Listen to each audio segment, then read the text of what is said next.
Pinakamalakas na hari. Credit to the author. 1487-94. Ang mga pangalan po na nandito ay galing sa mga name generator. Kaya kung meron man pagkakatulad sa mga pangalan ng totoong tao o lugar, ito ay tunay na hindi sinasadya. Habang umaakyat si Francis sa Yellow Dragon Secret Dimension, wala pa ring ideya ang mga miyembro ng Purium Palace kung ano ang nangyayari. Logically speaking, sa pag-atake ng Shadow Stream Peak, dapat sana ay tinulungan sila ni Francis na pigilan ang panlabas na kalaban na ito. Kapag naitulak na nila ang kalaban, maaaring muling tulungan ng Purium Palace si Francis sa pagbubukas ng Yellow Dragon Secret Dimension. Kung tumakas si Francis, mahihirapan silang tatlo na harapin ang apat na Godlords of Shadow Stream Peak. Gayunpaman, sa pagtataka ng Purium Palace, ang Shadow Stream Peak Godlords ay hindi agad umatake pagdating. Mga tanga! Pinapasok ninyo ang isang tagalabas sa Yellow Dragon Secret Dimension. Nagmura ang matanda na may sungay ng toro. Ang Purium Palace ay may napakamahal na kayamanan na nakatago sa teritoryo nito, ngunit wala itong alam tungkol dito at hinayaan pa ang isang tagalabas na makakuha ng access dito. Pwede bang may sekretong nakatago doon? Napansin ng Purium Palace Master na may kakaibang nangyayari at nagtanong. Si Francis ay naglakbay ng malayo upang marating ang lugar na ito, na nagsasabing may kailangan siyang imbestigahan, at sa huli, sumugod pa siya sa Yellow Dragon Secret Dimension. Iyon, kasama ang mga aksyon ng Shadow Stream Peak at lahat ng sinabi ngayon, ay nagparamdam sa kanya ng kainahinala. Idiot, ang iyong Yellow Dragon Secret Dimension ay maaaring nagtatago ng mga lihim at kayamanan ng Heaven Mending Race. Sumigaw ang matanda na may sungay ng toro, na walang itinatago. Ang kanyang tunay na layunin sa pag-atake sa Purium Palace ay ang kayamanan ng Heaven Mending Race. Pangalawa ang pagsira sa Purium Palace.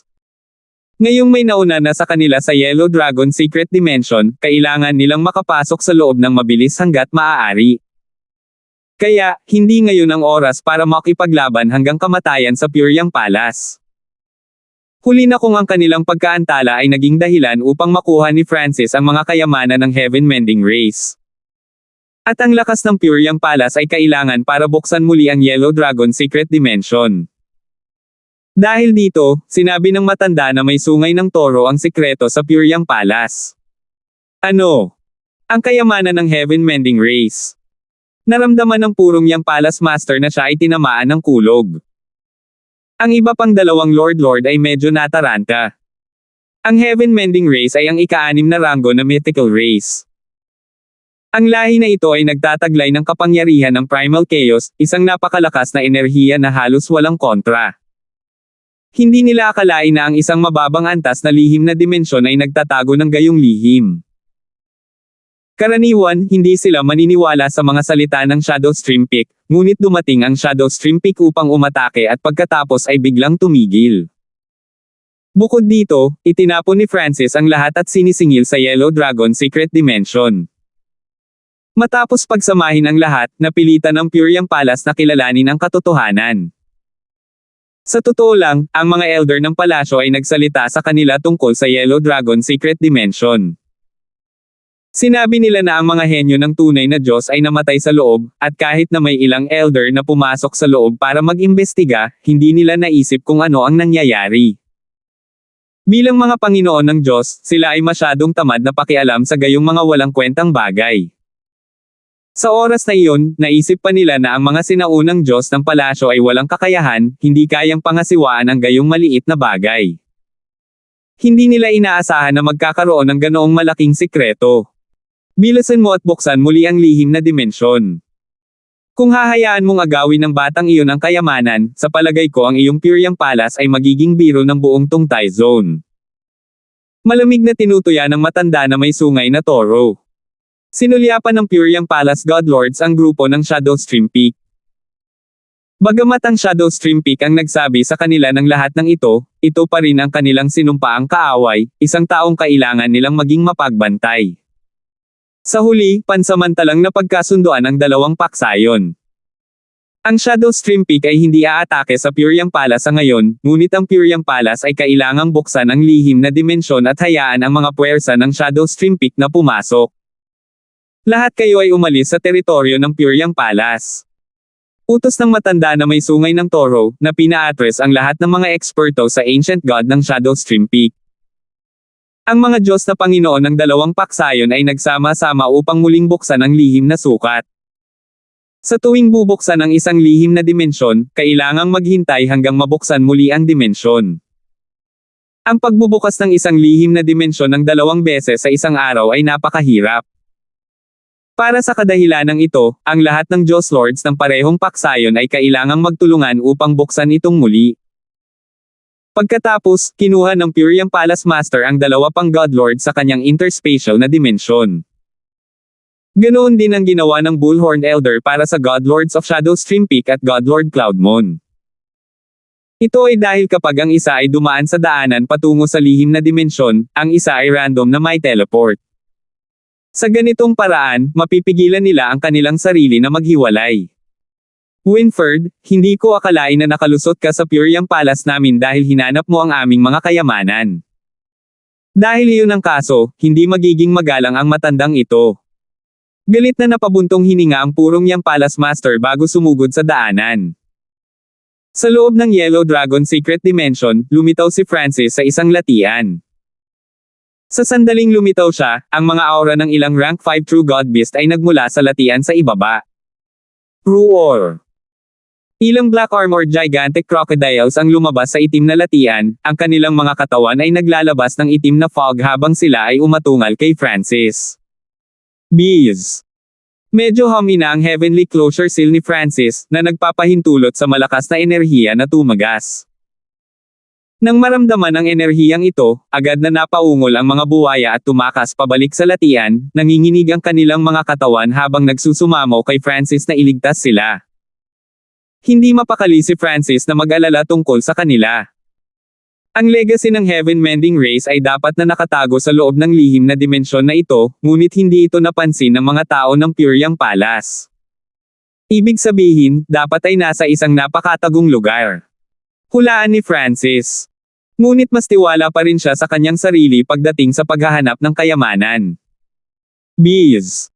Una, ipinadala niya ang kanyang second heaven level divine sense at nagsimulang maghanap. Gayunpaman, ang lihim na sukat na ito ay medyo malaki, kaya hindi ito ganap na masakop ng divine sense ni Francis. Isinaaktibo ni Francis ang kanyang kaliwang mata gamit ang kakayahang makakita sa lugar. Whoosh! Whoosh! Whoosh! Paulit-ulit siyang kumurap sa paligid habang sinimulan niyang suklayan ang sukat, gamit ang kanyang divine sense at ang kakayahang makakita sa kaliwang mata ng magkasama. Ngunit sa huli, wala siyang nahanap. Mukhang minaliit ko ang pinagtatagwa ng kayamanan na ito. Huminto si Francis. Ngunit may isa pang posibilidad, nagkamali ang katalinuhan. Marahil ay walang espesyal sa lihim na sukat na ito. Ngunit ang posibilidad na ito ay totoo ay napakaliit. Tama, enerhiya ng Primal Chaos. Biglang naalala ni Francis na ang kanyang Primal Chaos energy noon ay nag-react sa lugar na ito. Ang enerhiya ng Primal Chaos na kanyang nilinang ay lubos na katulad ng enerhiya ng Primal Chaos ng Heaven Mending Race. Marahil ay magagamit niya ito upang i-pin down ang lokasyon ng kayamanan. Bees. Iniabot ni Francis ang isang kamay, at dahan-daang lumitaw mula rito ang isang madilim na bola ng magulong enerhiya. Sa sandaling lumitaw ang enerhiya na ito, nagsimula itong sumipsop sa lahat ng enerhiya sa paligid. Biglang nagsimulang kumislap ang enerhiya ng Primal Chaos. Kasabay nito, naramdaman ni Francis ang paghila. Nandito na. Tuwang-tuwa, lumipad si Francis sa direksyon na pinanggagalingan ng paghila. Hindi rin nagtagal bago siya nakarating sa isang malago na kagubatan sa bundok. Para sa ilang kadahilanan, ang mga puno sa isang tiyak na bahagi ng kagubatan na ito ay nagsimulang biglang tumubo ng mas mabilis, napakabilis na talagang nakikita niya ang mga ito na lumalaki. Ang lupa ay tumataas din ng pataas, na bumubuo ng isang maliit na dalesdes ng bundok. Enerhiya ng Primal Chaos, ninuno ng lahat ng bagay. Naningkit ang mga mata ni Francis. Ang enerhiya ng Primal Chaos ay maaaring lumamo ng iba pang mga enerhiya, ngunit maaari rin itong gumawa ng mga enerhiya ng iba't ibang mga katangian. Sa maingat na pagmamasid, natuklasan ni Francis ang isang maliit na spatial fissure sa ilalim ng lupa. Naalala niya na ang spatial fissure na ito ay wala pa dito sa kanyang huling pass, ngunit ang pagpapakawala ng kanyang primal chaos na enerhiya ay maaaring lumikha ng resonance sa primal chaos na enerhiya sa loob na naging sanhi ng paglaki ng fissure. Nasa baba. Nakangiti si Francis habang naghahanda siyang pumasok. Biglang, nagsimulang yumanig ang lupa, at isang napakalaking enerhiya ang bumaba. Thwish! Isang ethereal moonlight blade ang bumaril sa hangin na may hindi kapani-paniwalang bilis patungo kay Francis. Umiwas si Francis sa gilid. Boom! Bang! Ang napakalaking talim ng liwanag ng buwan ay nag-iwan ng hindi matukoy na malalim na bitek sa lupa. Haha, ang batang ito ay may kakayahan. Talagang natagpuan niya ang pinagtatagwa ng kayamanan ng Heaven Mending Race. Buong pusong tumawa ang Bullhorn Elder pagdating niya sa eksena. Kasama niya ang 3 pang Diyos na Panginoon, lahat sila ay labis na nasasabik. Peakmaster, ang batang ito ay may pambihirang lakas. Siya ang humarang sa atin at naging dahilan upang mabaigo ang ating pagpaslang. Nag-message ang isang elder sa team.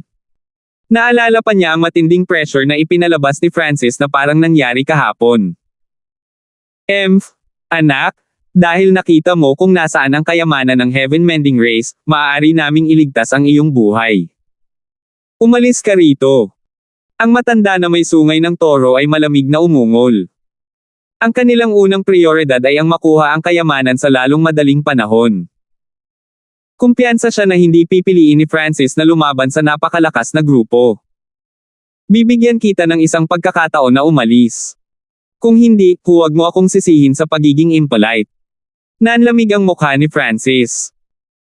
Dapat ay makapasok at makalabas siya nang walang nakakaalam kung ano ang pinagkakaabalahan niya, ngunit ang hitsura ni Shadow Stream Peak ay nasira ang kanyang mga plano. Katulad nito, ang layunin ni Francis ay makuha lamang ang legacy. Kung ang Shadow Stream Peak ay nagpakita ng taktika at umatras, hindi niya hahabulin. Anak, naghahanap ka ng kamatayan. Ang matanda na may sungay ng toro ay nagalit. Ang isang tuktok lamang na unang langit na Diyos Panginoon ay talagang nais ng 4 na Diyos na Panginoon na umatras. Ito ang pinakamalaking biro sa mundo. Ang Diyos Lord Cloudmoon ay may malamig at madilim na ekspresyon. Thwish! Muli niyang ikinaway ang kanyang kamay, nagpapadala ng talim ng liwanag ng buwan sa hangin. Sa ganoong kalayuan, ang isang tipikal na unang langit ay hindi maaaring makaiwas. Kung hindi sila mamamatay, magbabayad pa rin sila ng mabigat na halaga. Ngunit hindi na kailangang umiwas ni Francis. Isang hindi tunay na kinang napilak ang nagmula sa space-time robe na humaharang sa talim ng liwanag ng buwan. Boom! Bang! Ipinalibot ni Francis ang kanyang Chaos Origin Divine Power at sinuntok na nabasag ang pag-atake. Junior, medyo malakas ka. Naging seryoso ang mga mata ni Godlord Cloudmoon. Sa palitan ngayon lang, nakita niya na si Francis ay nagtataglay ng pambihirang lakas. Ito ay dapat asahan, kung hindi, si Francis ay hindi gagawa ng ganoong arrogant na kahilingan. Patayin! Ang 3 Godlords of Shadow Stream Peak ay sabay-sabay na lumipad palabas, bumaril pasulong sa madilim na mga bahid ng enerhiya at inatake si Francis mula sa 3 magkakaibang anggulo. Ang tagapagtatag ng Shadow Stream Peak ay isang eksperto sa Shadow Race, at ang karamihan sa mga sining at kasanayan ng Shadow Stream Peak ay konektado sa Shadow Race. Brat, mamatay ka! Isang silver gray na hawk ang lumitaw sa kamay ng Bullhorn Elder, na naglalabas ng malamig na liwanag. Chaos Origin Divine Sword. Ang Chaos Origin Divine Power ni Francis, na agad na napalitan ng Chaos Origin Divine Sword, na kanyang inindayog. Boom! Bang! Nagsagupaan ang 2 sandata na lumikha ng nakakapanglangit na pagsabog. Ngunit nagulat ang lahat, ang matanda na may sungay ng toro ang pinalipad pabalik. Paano naging ganito? Ang matanda na may sungay ng toro ay nagsuka ng dugo, baka sa kanyang mukha ang pagkagulat. Hindi niya inaasahan na, sa una niyang pagsagupa kay Francis, siya ay itatapon pabalik ng napakalakas na lakas. Ang iba pang 3 Diyos Lords ay nabigla din sa eksenang ito. Ang 2 Shadow Stream Peak Godlords na naghahanda sa pag-atake ay biglang natigilan, hindi nang ahas na lumapit pa. Ang Bullhorn Elder ay ang Shadow Stream Peak Master at nasa Second Heaven, ngunit kahit siya ay napaatras ng isang suntok. Kung sila ay walang ingat na lumapit, sila ay naghahanap lamang ng kamatayan.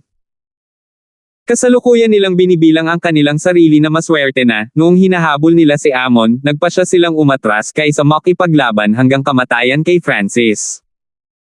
Hindi sila naglakas loob na isipin kung ano ang mangyayari kung pinili nila kung hindi man. Ang ekspresyon ng Diyos na si Lord Cloudmoon ay naging walang katulad na kalmado habang nakatitig kay Francis. Isang suntok ang nagpalipad sa isang dalubhasa sa pangalawang langit, at ang nakagawa ng gawain ay isa lamang sa pinakamataas na unang langit. Saan lang nanggaling ang taong ito? 1488. Sa isang suntok, itinulak ni Francis pabalik ang Shadow Stream Peak Master at tinakot ang lahat ng iba pang mga Lord. Ang Chaos Origin Divine Power ni Francis ay nagmula sa pagsasanib ng kanyang space-time law na may maraming uri ng mga layunin. Madali nitong durugan ang banal na kapangyarihan ng ikalawang langit na Diyos na Panginoon. Ang ekspresyon ng Diyos na si Lord Cloudmoon ay naging walang katulad na kalmado habang nakatitig kay Francis. Isang suntok ang nagpalipad sa isang dalubhasa sa pangalawang langit, at ang nakagawa ng gawain ay isa lamang sa pinakamataas na unang langit. Saan lang nanggaling ang taong ito? Ang pagkakakilanlan ni Francis bilang ang Ninth God ay nalantad sa Chishing Zone sa Timog Silangan, ngunit ang Tungtay Zone ay nasa kanlurang gilid ng Ancient Desolate Realm of Gods, napakalayo mula sa gitna. Alam lang ng maraming tao dito na ang Ninth God ay lumitaw, ngunit wala silang alam na mga detalye. Napakakapangyarihan ng batang ito. Hindi siya papayagang makuha ang kayamanan ng Heaven Mending Race. Namula ang mukha ng Shadow Stream Peak Master. Sa kabilang dulo, ang Diyos Lord Cloudmoon ay may parehong ideya. Bagamat napaatras ng isang strike ni Francis ang Shadow Stream Peak Master, dahil ito ang unang sagupaan, hindi ginamit ng Shadow Stream Peak Master ang kanyang buong lakas. Masasabi pa nga ng isa na naging pabaya siya. Ngayong naunawaan na nila ang lakas ni Francis, natural na hindi sila magpipigil. Kung silang lahat ay magtutulungan, tiyak na mapapa-address nila si Francis. Unti-unting nagtipon ang tatlong Godlord ng Shadow Stream Peak sa paligid ng Godlord Cloudmoon. Si Godlord Cloudmoon ay isang Second Heaven Godlord na talagang medyo mas malakas kaysa sa Shadow Stream Peak Master. Namumuno lang ang Shadow Stream Peak dahil mayroon itong tatlong Godlords. Ayaw mo pa ring umalis. Nagtaas ng kilay si Francis. Tila napakalaki ng akit ng kayamanan ng Heaven Mending Race. Kahit na nagpakita na siya ng kaunting lakas, hindi pa rin niya nagawang takutin ang mga ito. Dahil iyon ang nangyari, bibigyan niya sila ng mas malupit na aral. Thwish. Biglang nawala si Francis, nag-iwan lamang ng spatial ripple sa hangin. Mag-ingat. Siya ay nasa kasalanan. Agad na tumawag si Godlord Cloudmoon. Agad namang natense ang tatlo pa. Mayroon silang 4 na Godlord sa kanilang panig, ngunit si Francis ay nanatiling walang takot kahit na piniling salakayin sila. Illusion Cloud Slash. Ang Diyos na si Lord Cloudmoon ay nakatayo sa gitna, ligaw na umindayog sa paligid ng Cold Moon Saber sa kanyang kamay. Bees. Whoosh. Ang mundo ay tila biglang naging isang gabing naliliwanagan ng buwan, ngunit may nakagigimbal na layuning pagpatay na nakatago sa background. Sa dilim, hindi mabilang na illusory crescent blades ang lumilipad pabalik-balik. Mamatay. Agad na inindayog ni Francis ang kanyang Chaos Origin Divine Sword, pinapatay ang lahat ng mga hadlang sa kanyang landas. Swoosh! Ginamit ng tatlong Godlords of Shadow Stream Peak ang kanilang mga lihim na sining, at ang hindi mabilang na mga itim na anino ay agad na lumabas mula sa kadiliman upang palibutan si Francis. Ito ba ang lihim na sining ng Shadow Stream Peak, Shadow Kill Mantra? Naningkit ang mga mata ni Godlord Cloudmoon. Ang Shadow Kill Mantra ng Shadow Stream Peak ay maaaring lumikha ng mga espesyal na pag-atake mula sa lahat ng anino at madilim na bagay upang hindi makitang pumatay ng mga kaaway. Ang mga pag-atake ng ordinaryong divine power ng parehong antas ay dadaan lamang sa mga anino na ito nang walang gaanong epekto. Woo! Ang hindi mabilang na mga spike ng anino ay sumisigaw sa himpapawid habang sila ay nagtatagpo kay Francis. Chaos Heaven Black Hole. Ginamit ni Francis ang kanyang Chaos Origin Divine Power at bumuo ng isang distorted black hole. Madaling kayang harapin ni Francis ang mga pag-atake ng isang Diyos na Panginoon. Gayunpaman, 4 na Godlords na nagtutulungan ang kumakatawan sa makabuluhang firepower, at ang mga pag-atake ng Shadow Stream Peak ay medyo espesyal, kaya nagpa siya si Francis na gamitin ang kanyang defensive skill. Bees. Boom. Habang dumarating ang mga pag-ataking ito, lahat sila ay unti-unting napawi ng pagbaluktot. Napakalakas ng defensive skill. Nagagawa nitong harangan ang kapangyarihan ng Shadow Kill Mantra. Ang Shadow Stream Peak Master ay natigilan. Hindi pa siya nakakita ng anumang uri ng kapangyarihan na lubos na makakalaban sa Shadow Kill Mantra. Wala siyang ideya na ang Chaos Origin Divine Power ni Francis ay hindi nalabanan ng anumang uri ng kapangyarihan. Sa madaling salita, maaari itong medyo kontrahin ang halos lahat ng enerhiya. Thwish. Sa loob ng Chaos 7 Black Hole, si Francis ay hindi nakikita, na pinawi ang lahat ng mga pag-atake sa kanyang landas. Umalis ka sa daan. Agad na tumawag si Godlord Cloudmoon. Ang 4 sa kanila na nagtutulungan ay hindi man lang makalusot sa mga depensa ni Francis. Paano sila makakalaban ng ganito? At sa mga tuntunin ng bilis, kahit ang Shadow Stream Peak Godlords, na bihasa sa pagtatago at paggalaw, ay hindi makakapantay kay Francis. Mamatay. Hinampis ni Francis ang kanyang espada sa isang First Heaven Godlord. Bees. Ang nasa katanghaliang gulang na Diyos na Panginoon ay may napakaitim na katawan na tila gawa sa likido. Ito ay medyo katulad ng isa pang eksperto na may linya ng Shadow Race na nakatagpo ni Francis. Ang lihim na kasanayan ng bloodline na ito ay maaaring lubos na mabawasan ang pinsalang dulot ng isang pag-atake, ngunit ang mga pag-atake ng divine power ni Francis ay napakalakas na ang isang First Heaven Godlord ay maaaring gumawa ng kaunti upang mabawasan ang kapangyarihan nito. Ang sobrang lakas ng enerhiya ng Chaos Origin at ang nakakapangit at nakakalamon nitong kalikasan ay nagpawi sa buhay nitong First Heaven Godlord of Shadow Stream Peak, ang kanyang katawan ay nagkapira-piraso at nagkakalat. Tumakbo. Nanginig ang Diyos Lord Cloudmoon at ang Shadow Stream Peak Master at agad na tumakas. Kung sila ang naging target ng espada ni Francis, sila ay maaaring namatay o nasugatan ng husto. Hindi itinuloy ni Francis. Ang kanyang pangunahing layunin ay upang mahanap ang anumang naiwan ng Heaven Mending Race dito. Paano siya naging ganito kalakas? Ano ang gagawin natin? Takot na tanong ng natitirang First Heaven Godlord of Shadow Stream Peak. Ang kanyang banal na kapangyarihan ay sadyang napakabigat. Maaari pa nitong labanan ang mga lihim na sining ng ating Shadow Stream Peak. Ang Shadow Stream Peak Master ay labis na ayaw sumuko. Ang kanyang divine power ay medyo katulad ng primal chaos power ng Heaven Mending Race. Siya kaya ang tagapagmana ng Heaven Mending Race. Ang Diyos na si Lord Cloudmoon ay may kahangahangang teorya. Posible iyon. Paano pa niya nalaman na may nakatago dito na kayamanan ng Heaven Mending Race, at paano pa niya nahanap ang lokasyon nito ng napakabilis? Napangiwi ang Shadow Stream Peak Master habang mariin siyang nagtapos. Ang kanilang mga haka-haka ay nagresulta kay Francis na napagkamala na isang Heaven Mending Race descendant. Sa sandaling ito, swish swish wish. Mula sa di kalayuan ang tunog ng 3 bagong dating. Ang 3 Godlords ng Puriang Palace ay mabilis na dumating, at nang makita nila ang grupo ng Shadow Stream Peak, nagulat sila. Naalala ng Puriang Palace Master na dumating ang Shadow Stream Peak kasama ang 4 na Godlords, kaya bakit nawawala ang isa? At ang iba pang miyembro ng Shadow Stream Peak ay tila hindi maganda ang kutis.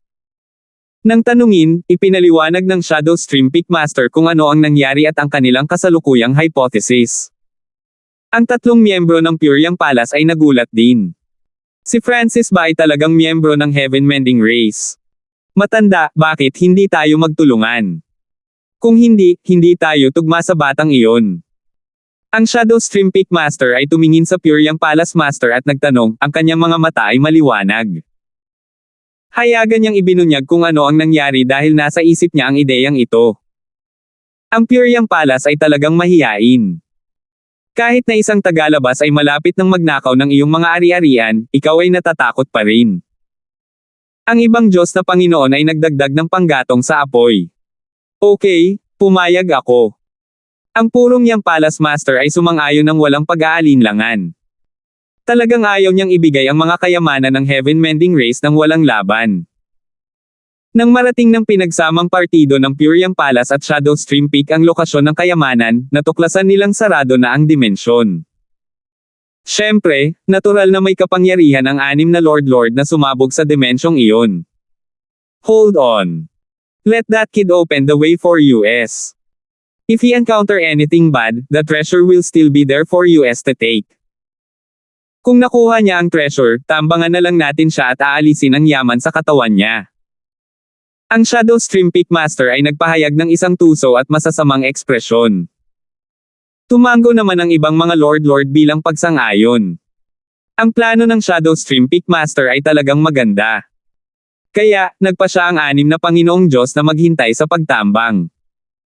Ang Shadow Stream Peak Master, na bihasa sa sining ng ambas, ay personal na naglagay ng bitag. Sa sandaling ito, naglalakbay si Francis sa maliit na spatial fissure na iyon patungo sa misteryosong dimensyon na itinago sa hindi mabilang na taon. Madilim at makulimlim sa dimensyong ito, at paminsan-minsan ay dumadaan ang mga hibla ng enerhiya ng Primal Chaos. Ang mga hibla ng enerhiya ng Primal Chaos ay iba-iba sa lakas. Ang pinakamahina ay nasa parehong antas ng isang taong naging Diyos na Panginoon habang ang pinakamalakas ay nasa pinakamataas na third heaven, at maging si Francis ay kinailangan silang iwasan. Dahil din sa enerhiya ng Primal Chaos na ito kaya hindi na ipalaganap ni Francis ang kanyang divine sense ng napakalayo at kinailangan niyang dahan-daang sumulong. Mukhang, kapag masyadong maraming Primal Chaos na enerhiya ang naipon sa dimensyong ito, ang ilan sa mga ito ay tumagas mula sa bitek na iyon. Ang mga ordinaryong True God na iyon mula sa Purium Palace na nagsasanay sa lugar na ito ay walang paraan para labanan ang kapangyarihang ito at malamang ay agad silang napatay, hula ni Francis. At dahil ang pagtagas ng enerhiya na ito ay pansamantala lamang, ang mga sinaunang Diyos na dumating upang mag-imbestiga ay walang mahanap. Sa pagdiin niya pasulong, natuklasan ni Francis na ang enerhiya sa kanyang katawan ay nauubos. Napilitan siyang i-circulate ang kanyang Chaos Origin Divine Power. Ang lumalamon na enerhiyang iyon na nagmula sa ibang lugar ay agad na hamina, ngunit sa parehong oras, ang madilim na dimensyon na ito ay naging mas magulo.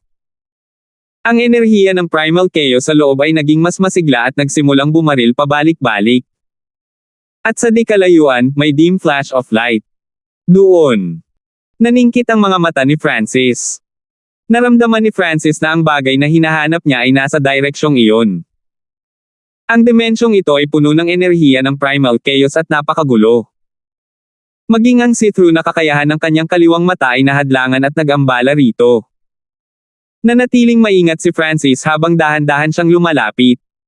Habang papalapit siya, mas lumalakas ang lumalamon na enerhiya.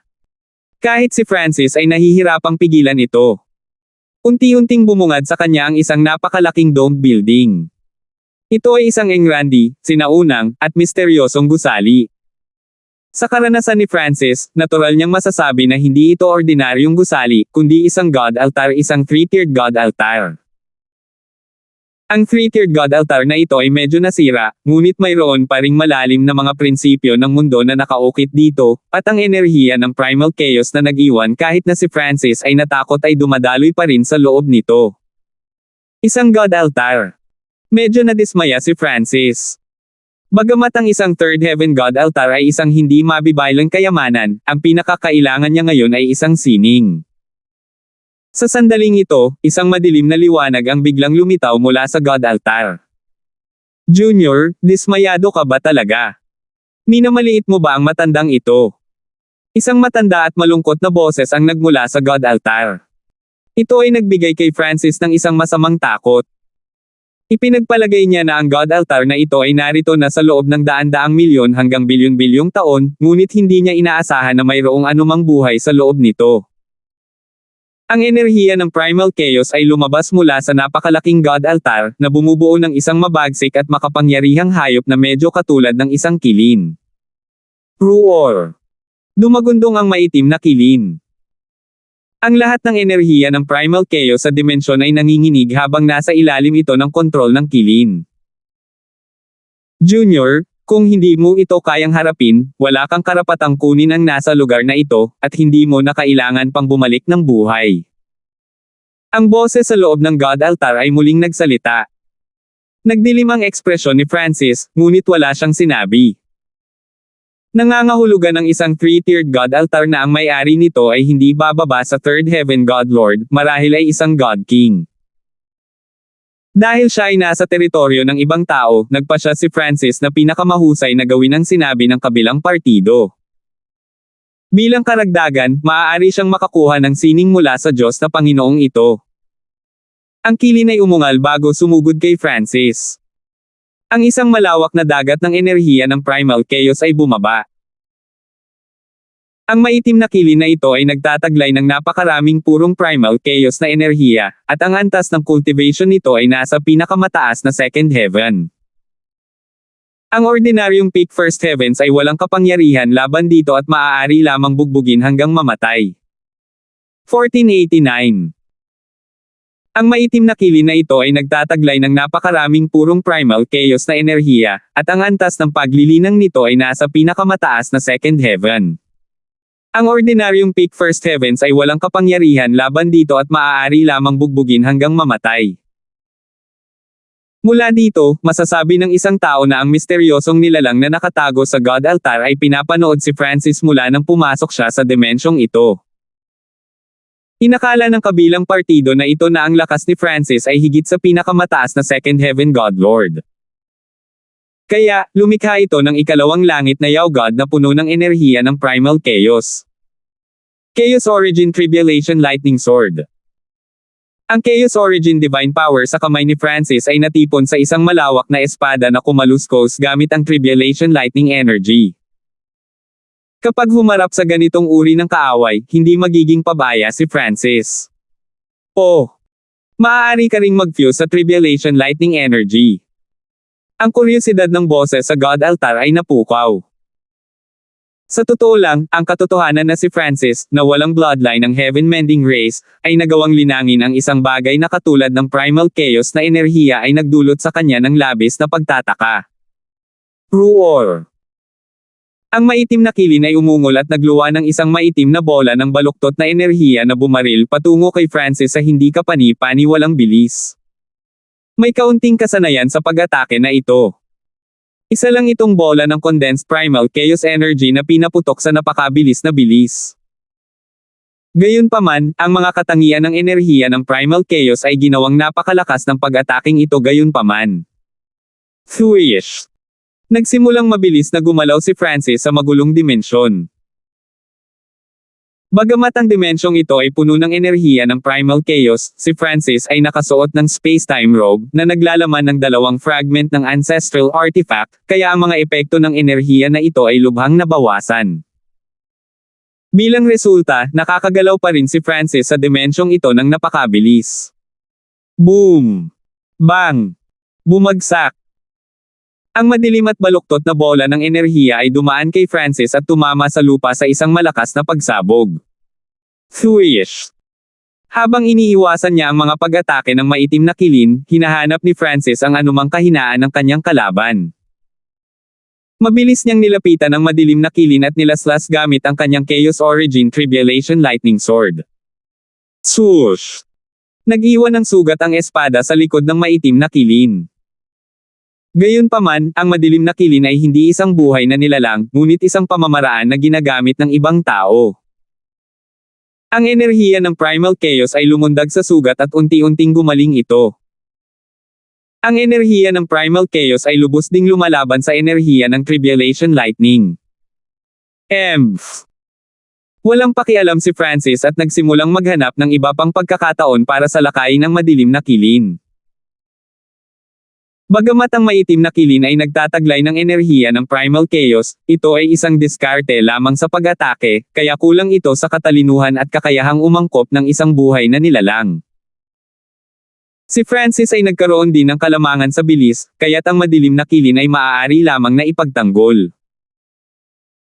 Unti-unti, habang parami ng parami ang enerhiya ng primal chaos ng Dark Kilin ay naubos, ang bilis ng pagbawi nito ay naging hindi na kayang makipagsabayan sa pinsala ni Francis. Senior, kapag nanalo ako, hindi ka ba dapat pumayag na bigyan ng reward ang junior mo? Nagkaroon pa si Francis ng oras para ngumiti at makipag-chat. Wala nang dapat ikatakot tungkol sa madilim na kilin ngayon. Tawa ang lumabas sa God altar, ngunit walang sagot sa tanong ni Francis. Nang si Francis ay naghahanda na magtanong muli, biglang, ang enerhiya ng primal chaos ay lumabas sa God altar at sa madilim na kilin. Ang lahat ng mga sugat sa madilim na kilin ay gumaling, at ang katawan nito ay medyo lumaki, na naglalabas ng nakakatakot na aura. Ito. Huminga ng malalim si Francis. Ang misteryosong nilalang sa God altar ay nagpagaling sa madilim na kilin at nadagdagan ang lakas nito. Nang harapin ang maitim na kilin na ito, naramdaman pa ni Francis na kaharap niya ang baming-baming nang hindi niya ginagamit ang kanyang bloodline ng heaven mending race. Ito. Lilipulin kita ng husto. Itinuon ni Francis ang kanyang mga mata, at tumaas ang kapangyarihan ng kanyang Chaos Origin Tribulation Lightning Sword. Swish!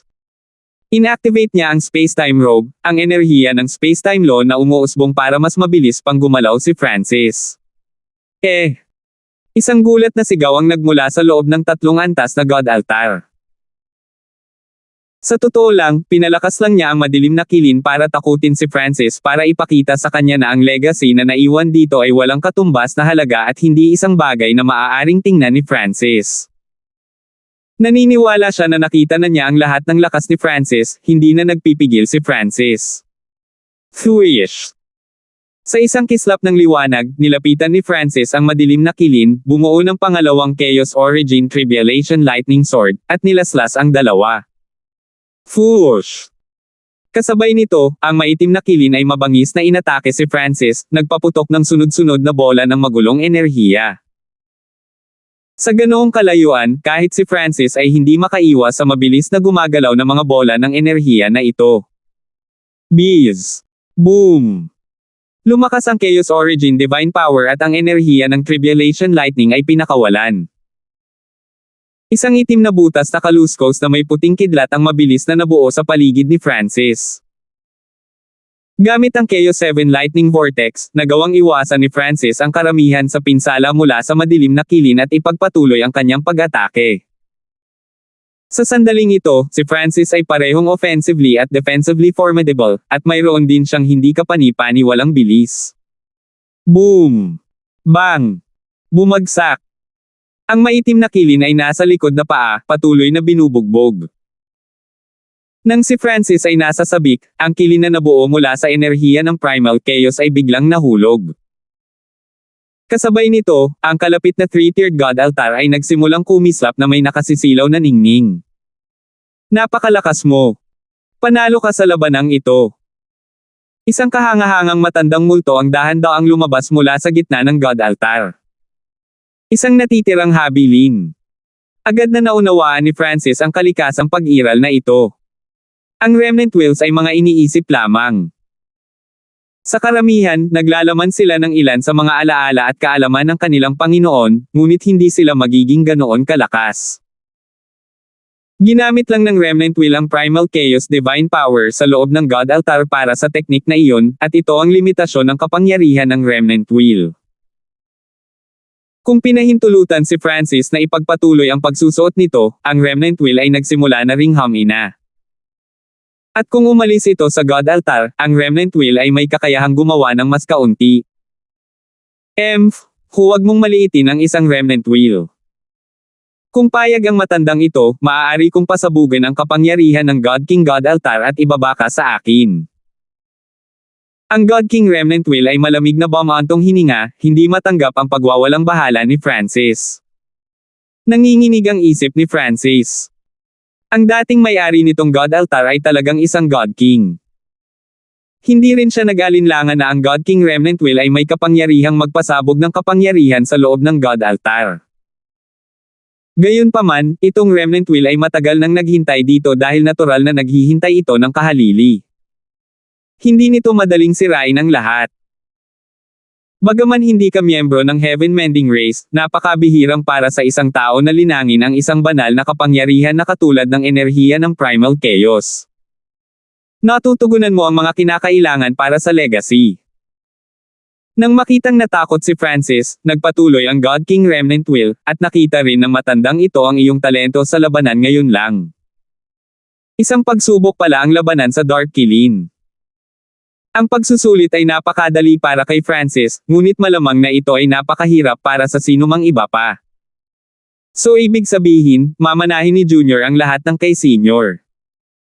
Ngumiti si Francis at nagtanong. Talagang umaasa siya na ang God King Remnant Will na ito ay magkakaroon ng ilang alaala ng sining na minsang nilinang ng amo nito. Tama ka sa puntong iyon. Gayunpaman, mayroon ka talagang enerhiya sa Destruction Dragon Race. Maingat na sinuri ng God King Remnant Will si Francis. Destruction Dragon Race. Nanlamig ang mga mata ni Francis, at pagkatapos ay bigla niyang naalala ang ilang bagay. Sa sinaunang panahon, ang Heaven Mending Race ay isang pacifistic race. Naglibot ito sa fan universe upang ayusin ang mga butas sa kalawakan. Samantala, ang Destruction Dragon Race ay nabuhay para sa pagkawasak, isang species na nakakuha ng enerhiya mula sa walang pag-iingat na paglipol. Kaya, ang dalawang lahi ay may malalim na sama ng loob sa isa't isa. Sumikip ang puso ni Francis. Nakasama niya ang Black Destruction Dragon sa lahat ng oras na ito, at ang Black Destruction Dragon ay nasa Spacetime Robe Dimension ngayon. Mawawalan kaya siya ng legacy dahil sa ganito? Bagamat mas gusto niya ang sining, ang God Altar na antas ng God King na nag-iisa ay isa ring hindi mabibaylang kayamanan. Kahit na ang isang banal na lupain ay labis na matutokso nito. Sa sandaling ito, sa loob ng Spacetime Robe, ibinuka ng maliit na pus ang magnanakaw ang bibig nito.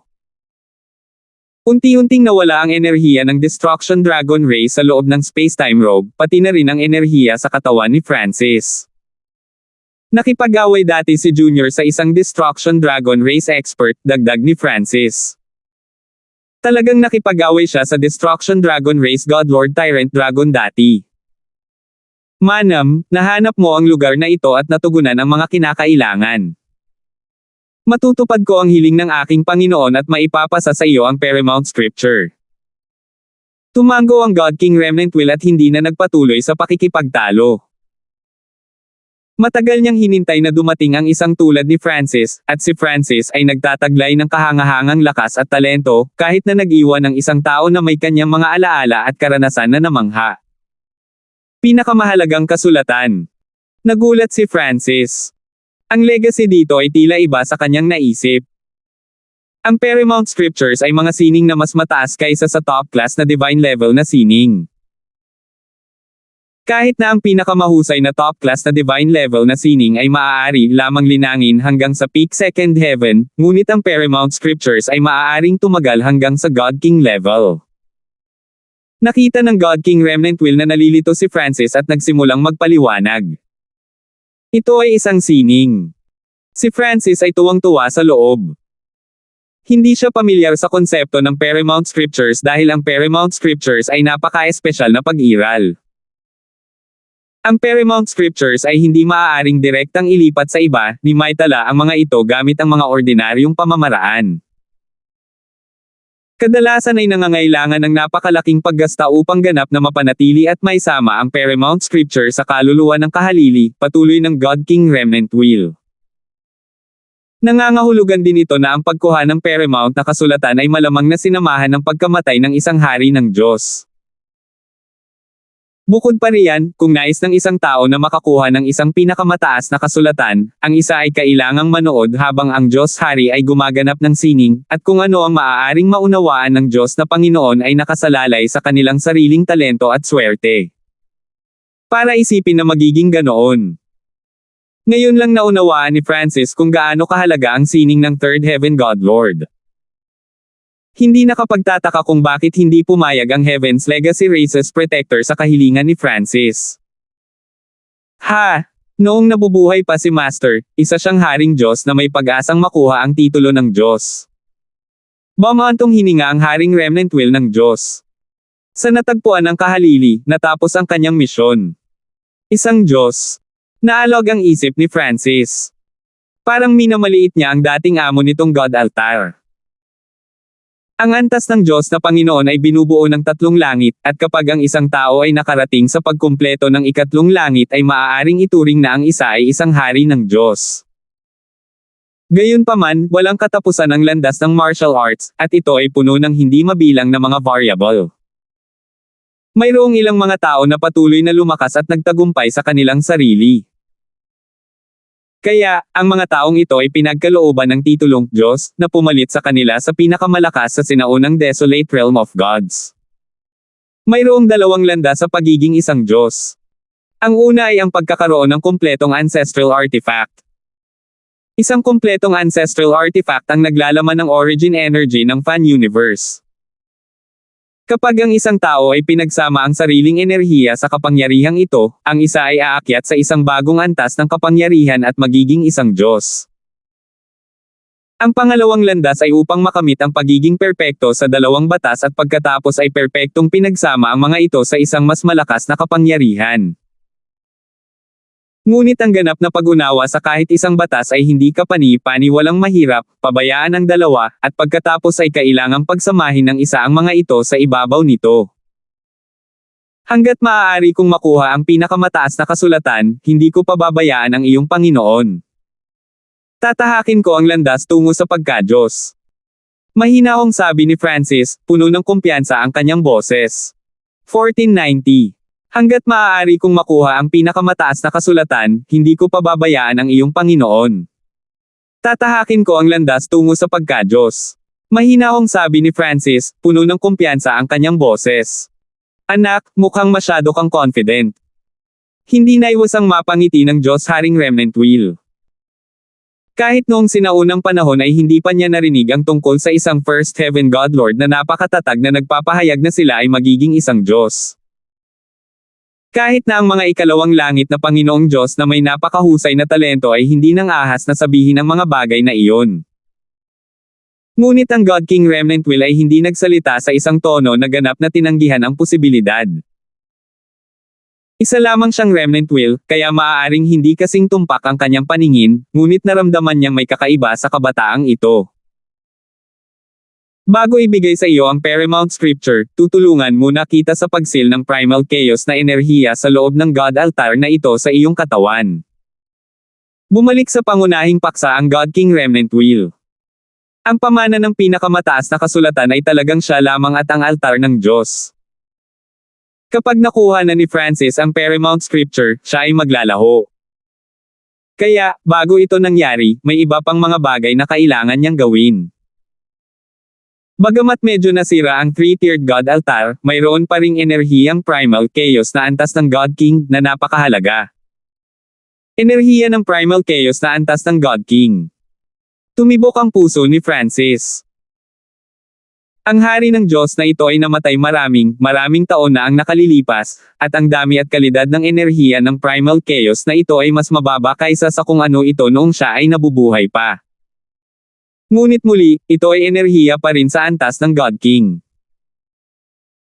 Sa hinaharap, kapag naabot na ni Francis ang ikatlong langit, maa-absorb at mauunawaan niya ang enerhiyang ito, na higit na madaragdagan ang kanyang pagkakataon na maging isang hari ng Diyos.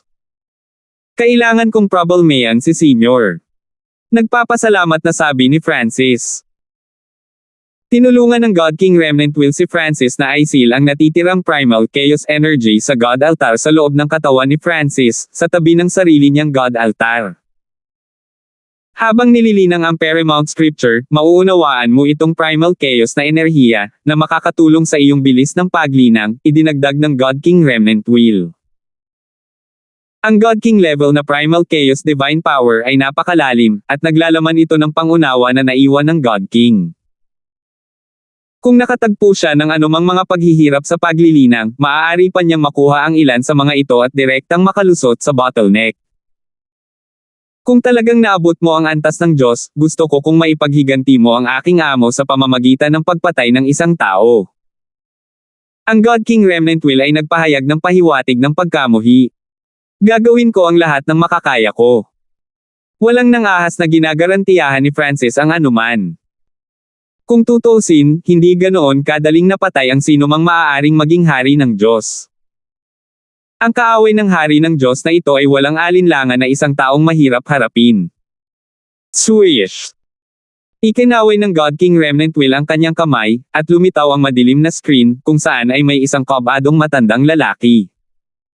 Ang Legacy Race Protector ng Heaven. Nagulat si Francis. Hindi niya akalain na ang kamatayan ng Diyos na ito ay may kaugnayan sa Heaven's Legacy Race. Hindi nakapagtataka na hindi nagpakita ng ulo ang munting pos ang magnanakaw sa sandaling pumasok sila sa lugar na ito. Kung nakita ng God King Remnant Will ang Heaven's Legacy Cat, magiging kakaiba kung magpas siya itong ipasa ang legacy kay Francis. Malamang na may pagkakataon pa na papasabog nito ang natitirang enerhiya ng Primal Chaos para patayin si Francis. Kasabay nito, si Francis ay mayroon ding magaspang na pagtatansya sa antas ng tagapagtanggol. Sa Heaven's Legacy Race, isang taong kayang tumayo sa itaas ng Divine Emissaries, ay hindi maaaring maging mahina. Siyempre, malamang na hindi pa nakita ni Francis ang kabuuan ng Heaven's Legacy Race doon. Sa madaling salita, ito ay isang lahi na hindi maaaring maliitin. Kahit na si Master ay hindi pinatay ng taong ito, siya ang may pinakamalaking pakikilahok. Kinailangan ng God King Remnant Will na gumugol ng ilang oras sa pag-alala bago tuluyang sabihin ito. Pagkatapos ng lahat, ito ay isang Remnant Will lamang. Matapos ang lahat ng oras na lumipas, talagang hindi niya naalala.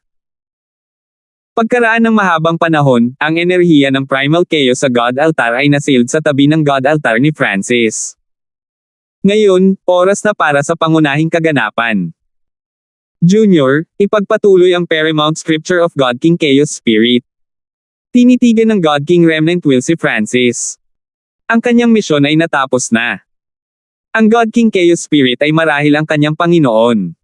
Biz. Ang God King Remnant Will ay sumanib sa three-tiered God Altar sa ibaba.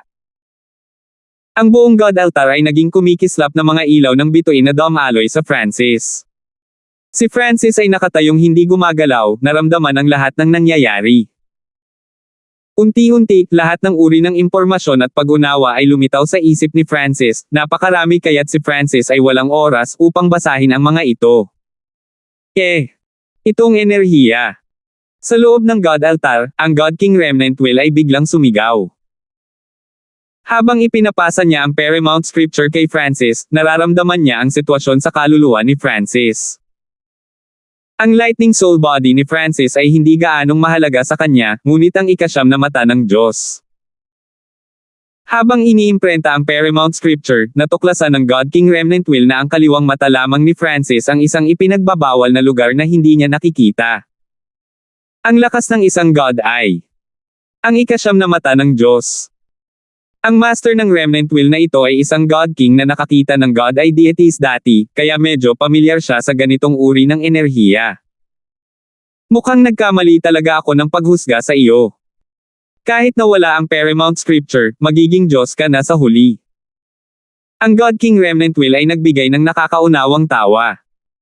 Sa puntong ito, ang karamihan sa isip ni Francis ay nasa Paramount Scripture. Hindi mabilang na malalim na pag-unawa at impormasyon ang umuusbong sa kanyang isipan.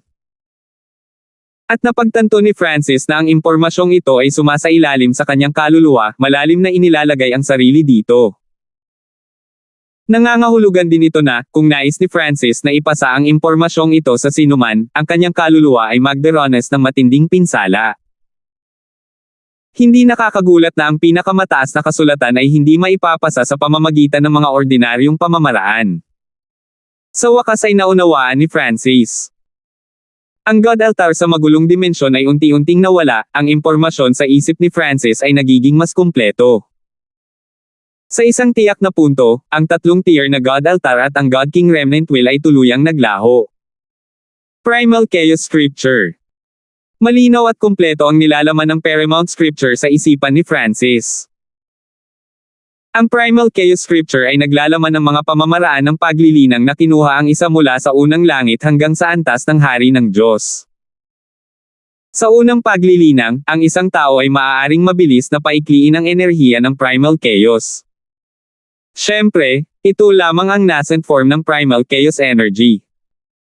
Habang ang isa ay naglilinang ng higit pa, ang enerhiya ng Primal Chaos ay mag-evolve. Ang enerhiya ng Primal Chaos ay maaaring gumawa ng napakaraming bagay at maaaring kontrahin ang napakaraming bagay. Isa ito sa pinakamataas na uri ng enerhiya sa universo. Ayon sa mga salita ng God King Chaos Spirit, kung nilinang ng isang tao ang sining na ito sa pagiging perpekto, na binabago ito sa kanyang huling anyo, ang isa ay maaaring makagawa ng isang sliver ng Primal Chaos Origin. Sa kasalukuyan, hindi maintindihan ni Francis kung ano ang pagkakaiba ng enerhiya ng Primal Chaos at Primal Chaos Origin.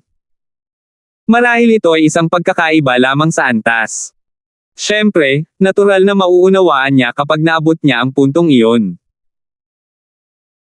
Maliban sa paraan upang linangin ang enerhiya ng Primal Chaos, ang Primal Chaos Scripture ay naglalaman din ng maraming kasanayan sa pakikipaglaban at mga lihim ng Heaven Mending Race, na ginagawa itong hindi maarok na mahalaga.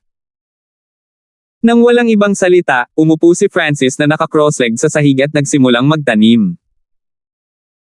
Upang makapagtatag ng isang magandang pundasyon, pinili ni Francis na simulan ang paglinang mula sa bahagi ng unang langit na Diyos na Panginoon. Para sa unang hakbang, kinuha ni Francis ang sliver ng enerhiya ng Primal Chaos na una niyang mayroon at sinimulan itong pinuhin. Pagkalipas ng ilang sandali, ang putol ng enerhiya ng Primal Chaos na ito ay matagumpay na naisama sa divine power ni Francis. Ngayon, kahit na hindi ginagamit ang Chaos 7 Void Origin Technique, si Francis ay magkakaroon pa rin ng sliver ng Primal Chaos na enerhiya sa kanyang divine power. Ngayon, kailangan niyang i-convert ang lahat ng kanyang divine power sa Primal Chaos Energy. Nilinang ni Francis ang space-time robe sa loob ng 5 taon, ngunit sa labas ng mundo, 10 araw lang ang lumipas. Na-convert ko na ang 80% ng aking divine power sa Primal Chaos na enerhiya. Binuksan ni Francis ang kanyang mga mata. Hindi pa lumakas si Francis sa buong prosesong ito. Pagkatapos ng lahat, ang kanyang Chaos Origin divine power ay napakalakas din. Ngayong binago niya ang kanyang divine power sa Primal Chaos divine power, hindi niya ito ma-overlap ng Chaos Origin divine power. Talagang tinalikuran niya ito. Ngunit kapag ganap nang na-convert ni Francis ang kanyang divine power sa Primal Chaos divine power, ito ay magiging mas malakas kaysa sa Chaos Origin divine power. At ito ay may mas malaking potensyal kaysa sa Chaos Origin divine power. Sa 80%, ang karagdagang pagbabago ay medyo mahirap, kaya nagpasya si Francis na wakasan ang kanyang pag-iisa. Ang magulong dimensyong ito ay pinananatili noon sa pamamagitan ng kapangyarihan ng God Altar ng Hari ng Diyos. Ngayong nawala na ang God Altar at ang Primal Chaos Divine Power sa loob nito, ang dimensyong ito ay naging hindi matatag at hindi na magtagal. Sa Yellow Dragon Secret Dimension, sa isang tiyak na kagubatan sa bundok, ilang God Lords ang nagtatago. Ang Shadow Stream Peak ay nawala ng isang Diyos na Panginoon, kaya ang bawat panig ay mayroon na ngayong 3 Diyos na Panginoon. Ang 6 na Lord ay lubos na nagtago ng kanilang mga sarili. Ang iba't ibang mga hayop sa antas ng tunay na Diyos ay dumaan sa kanila nang hindi man lang napapansin. Bakit hindi pa lumalabas ang batang iyon? Baka namatay na siya. Ang Puriang Palace Master at ang Shadow Stream Peak Master ay nag-message sa isa't isa. 10 araw na ang nakalipas mula noong nakipagsapalaran si Francis sa nakatagong dimensyong iyon. Maghihintay pa tayo ng 5 araw. Kung hindi pa rin lalabas ang batang iyon, papasok tayo at tingnan natin kung ano ang nangyayari. Ang Shadow Stream Peak Master ay may madilim na ekspresyon. Sa totoo lang, mas gusto niyang kunin ni Francis ang kayamanan kasama niya. Kung si Francis ay namatay sa loob, ito ay nangangahulugan na ito ay lubhang mapanganib sa loob. Magkatrabaho man silang 6, mahihirapan silang makuha ang kayamanan sa loob. Bees. Sa sandaling ito, ang malalakas na spatial ripples ay nagmula sa malalim na ilalim ng lupa. Ang 6 na Panginoong Diyos ay ganap na nagtago ng kanilang sarili, ang kanilang mga puso ay tumitibok sa kawalan ng pasensya. Swish!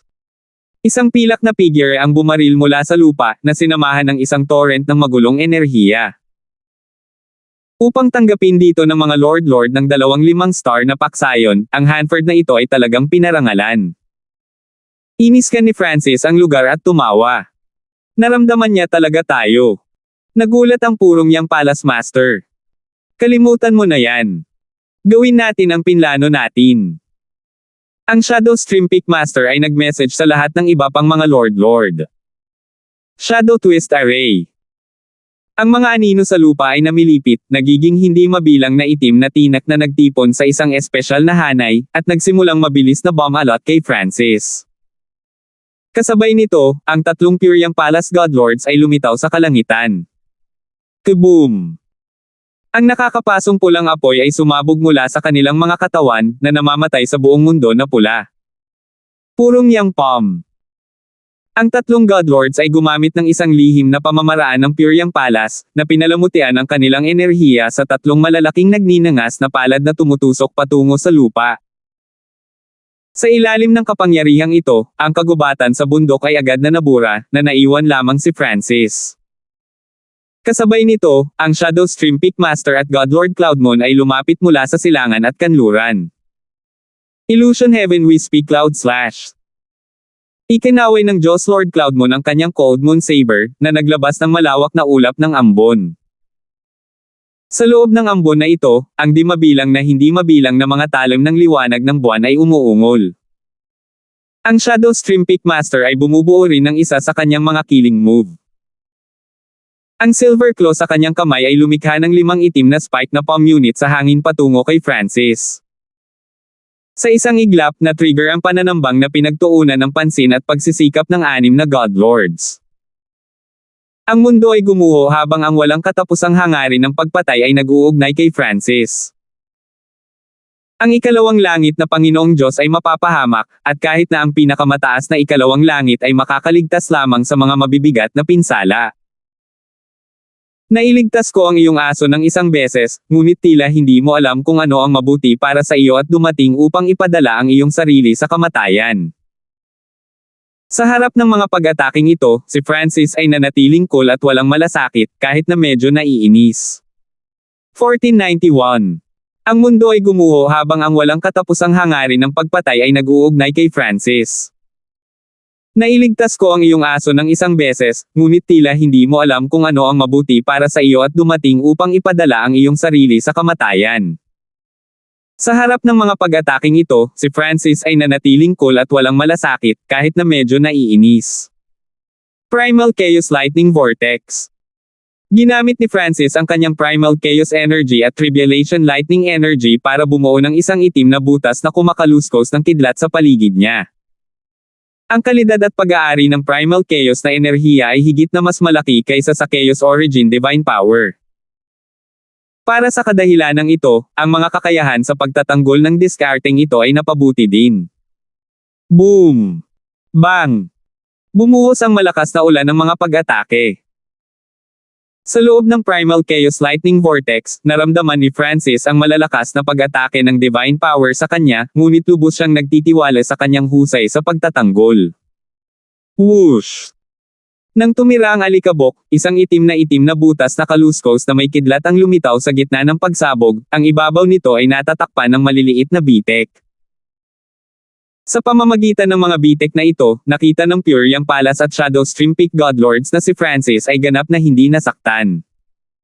Paano ito nangyari? Kahit na ito ay hindi makakasugat sa kanya.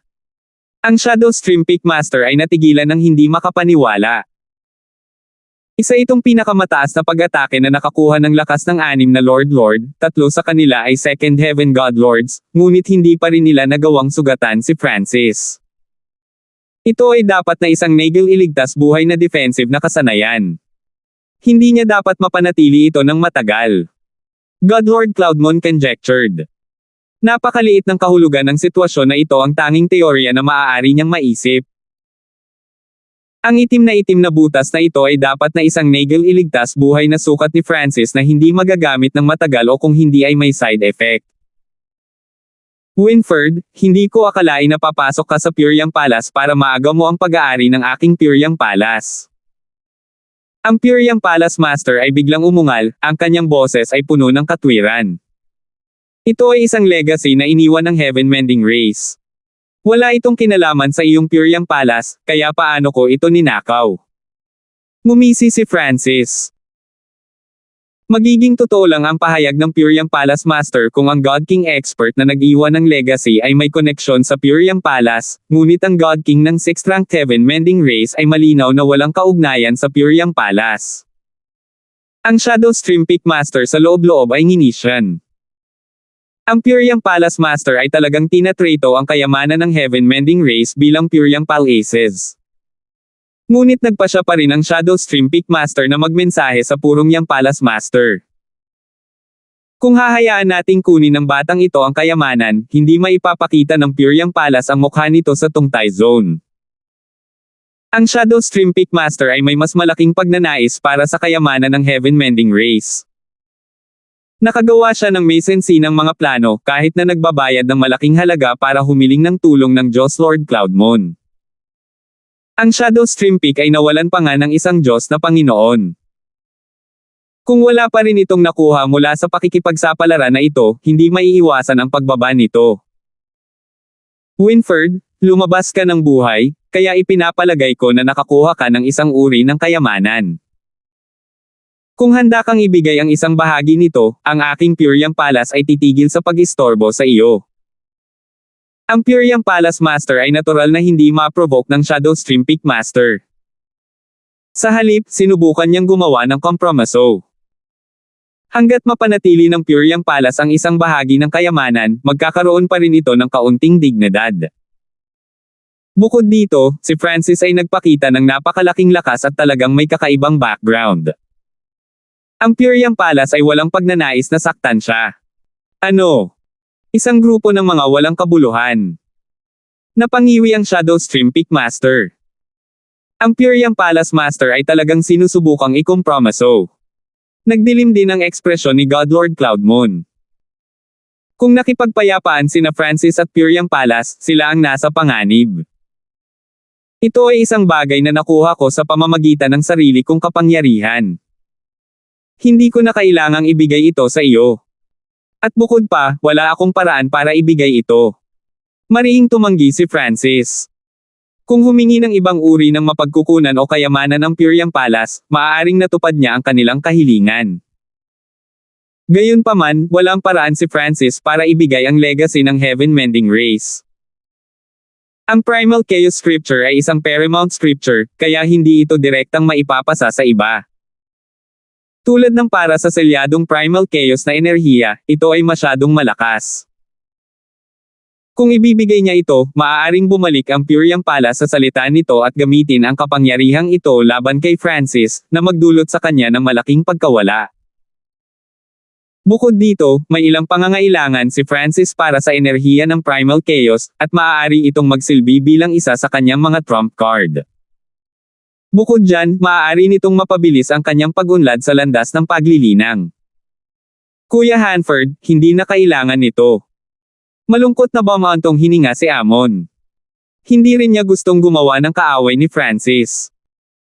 Hanggat ibibigay ni Francis ang isang bahagi ng legacy, ang dalawang panig ay maaaring maging mga kaalyado mula sa mga kaaway, kung saan ang oposisyon ng Pyriang Palace, ang Shadow Stream Peak, ay makakaranas ng matinding suntok.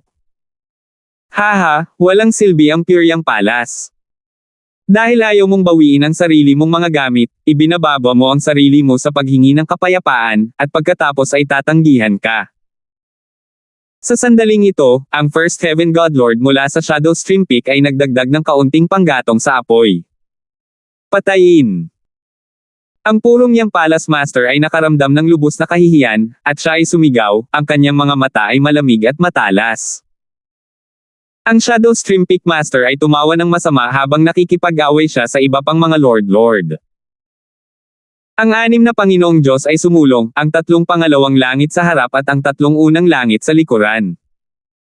Illusion Heaven We Speak Cloud / Inihagis ng Diyos Lord Cloudmon ang kanyang Cold Moon Saber, na lumilikha ng Ethereal Moonlight Blades. Ikinaway ng Shadow Stream Peak Master ang kanyang Silver Hook, nagpaputok ng mga itim na spike. Para naman sa The Puriang Palace Master, nag-transform siya bilang isang maapoy na Diyos ng digmaan na ang mga palad ay naglunsad ng sunod-sunod na higanteng bola ng apoy. Sa likod nila, ang tatlong First Heaven Godlords ay gumamit ng sarili nilang malalakas na pag-atake. Ang malawak na tukso ng kayamanan ng Heaven Mending Race ay umatake sa anim na Lord sa lahat ng kanilang makakaya. Malamig na bumantong hininga si Francis, ang space-time robe ay pumapalpak. Swish! Ang mga itim na draconic na apoy ay bumaril pasulong, na naging isang mabagsik at masamang dragon na ilang libong talampakan ang haba. Destruction Dragon Breath. Iniluwa ng Black Destruction Dragon ang mga itim na bola ng Destruction Flame. Si Francis ay nakatayo sa itaas nito, isang Primal Chaos Divine Sword sa kanyang kamay, na iniwagayway niya dito at doon. Ang dalawa sa kanila na nagtutulungan ay nagtagumpay sa pagsira sa karamihan ng mga pag-atake. Ang natitira ay tumama sa napakalaking katawan ng Black Destruction Dragon, kung saan gumawa sila ng kaunting epekto. Ito ay Destruction Dragon Race. Tinitigan ng Purong Yang Palace Master ang Black Destruction Dragon at nanginginig. Natigilan din ang iba. Dati nilang inakala na si Francis ay isang inapo ng Heaven Mending Race, at ngayon, gumawa siya ng isang assistant ng Destruction Dragon Race. Patayin! Umungol si Francis, kung saan sumugod ang Black Destruction Dragon. Ang bloodline ng Destruction Dragon Race ay lubos na pinigilan ang bloodline na kapangyarihan ng anim na Godlords. Pagsira ng Dragon Blast. Ang mga itim na apoy ay umusbong sa pagbabago ng Black Destruction Dragon sa dalawang dragon ng apoy na umiikot sa paligid nito at sinira ang anumang paparating na pag-atake. Sa ulo nito, iniwagayway ni Francis ang Primal Chaos Divine Sword, pinaputok ang mga bolt ng Primal Chaos na enerhiya. Ang pagkakabuo ng anim na Lord ay agad na nagulo. Magandang pagkakataon. Si Francis ay bumaril patungo sa First Heaven Godlord of Shadowstream Peak. Nanlamig ang katawan ng nakaitim na nakasuot na elder nang makita niyang papalapit si Francis, at pagkatapos ay nagsimula siyang umatras. Ang kapangyarihan ni Francis ay nag-iwan ng malalim na impresyon sa kanyang isipan. Sa one-on-one, napahamak siya. Huwag mo nang isipin iyon. Agad na sumugod ang Shadowstream Peak Master, Godlord Cloudmon, at ang Puriang Palace Master. Ang anim sa kanila ay hindi na kayang pigilan si Francis. Kung nawalan sila ng ibang tao, mas mahihirapan sila. Walang sino man sa inyo ang makakapidyaw sa akin. Ang mga mata ni Francis ay sumabog na may layuning pumatay. Bees. Ang space-time robe ay nagpakawala ng space-time ripples na dome alloy sa kanyang paligid. Ang lahat sa paligid ni Francis ay agad na nagsimulang gumalaw ng mas mabagal. Ang mga taong gustong pigilan si Francis ay gumalaw ng mas mabagal, gayon din ang nakaitim na nakasuot na elder na sinusubukang tumakas. Para naman kay Francis, mas bumilis talaga siya, humakbang patungo sa gilid ng nakaitim na nakasuot na elder. Boom! Bang! Ang Primal Chaos Divine Sword ay tumusok sa dibdib ng nakaitim na nakasuot na elder, ang mapanirang kapangyarihan nito ay sumasabog sa kanyang banal na katawan. Napatay sa isang suntok. Brat, pinatay mo talaga siya. Halos mabaliw ang Shadowstream Peak Master. Ang Shadowstream Peak ay mayroon lamang 3 Godlord sa orihinal, at ngayon, 2 sa kanila ang napatay ni Francis, kaya siya na lang ang natitira. Whoosh! Ang 3 Second Heaven Godlords ay pinalibutan si Francis, naghahanda na gamitin ang pagkakataong ito para harapin si Francis ng matinding suntok. Naghahanap ng kamatayan. Agad na umakyat si Francis upang salubungin sila, isang itim na globo ang nabuo sa paligid niya. Boom! Bang! Bumagsak! Ang lahat ng mga pag-atake na lumalapit ay naubos ng mga enerhiyang lumalamon at Tribulation Lightning. Ang natitirang kapangyarihan sa mga pag-ataking ito ay walang kakayahang gumawa ng anuman sa Primal Chaos Lightning Vortex. Hawak ang Primal Chaos Divine Sword, kinasuhan ni Francis ang Godlord Cloudmon. Maaari niya talagang paulit-ulit na gumamit ng napakalakas na diskarte sa pagtatanggol. Natigilan si Godlord Cloudmon. Thwish! Isang malabo at ilusyon na ulap ang mabilis na nabuo sa paligid ng Diyos na si Lord Cloudmon, at nagsimula siyang gumalaw sa paligid, ang kanyang posisyon ay patuloy na nagbabago. Wala siyang ideya na walang paraan para makatakas siya sa kaliwang mata ni Francis. Boom! Bang! Naglaslas si Francis, tumpak na hinampas ang katawan ng Diyos na si Lord Cloudmon. Ang mga damit ng Diyos na si Lord Cloudmon ay napunit, naglantad sa kanyang maputing balat at naglabas ng napakalaking sugat. Bukod dito, ang sugat na ito ay napakahirap pagalingin, at ang enerhiya ay mabilis na nauubos mula sa kanyang banal na katawan. Ang isang sword slash ay sapat na upang masugitan ang Diyos Lord Cloudmon. Tumakbo. Ngayon lang napagtanto ng Diyos na si Lord Cloudmon na si Francis ay sadyang napakalakas. Hindi pa ginagamit ni Francis ang kanyang buong lakas hanggang ngayon. Kung hindi, siya at ang partido ng Shadow Stream Peak ay nabura na. Gayunpaman, ang pag-unawa na ito ngayon ay medyo huli na. Isa pang bolt ng Primal Chaos na enerhiya ang lumipad. Dahil hindi nakaiwas, gumamit ang Diyos na si Lord Cloudmon ng isang lihim na diskarte sa pagtatanggol upang i-condense ang isang ethereal na kalasag sa kanyang likod. Boom! Bang!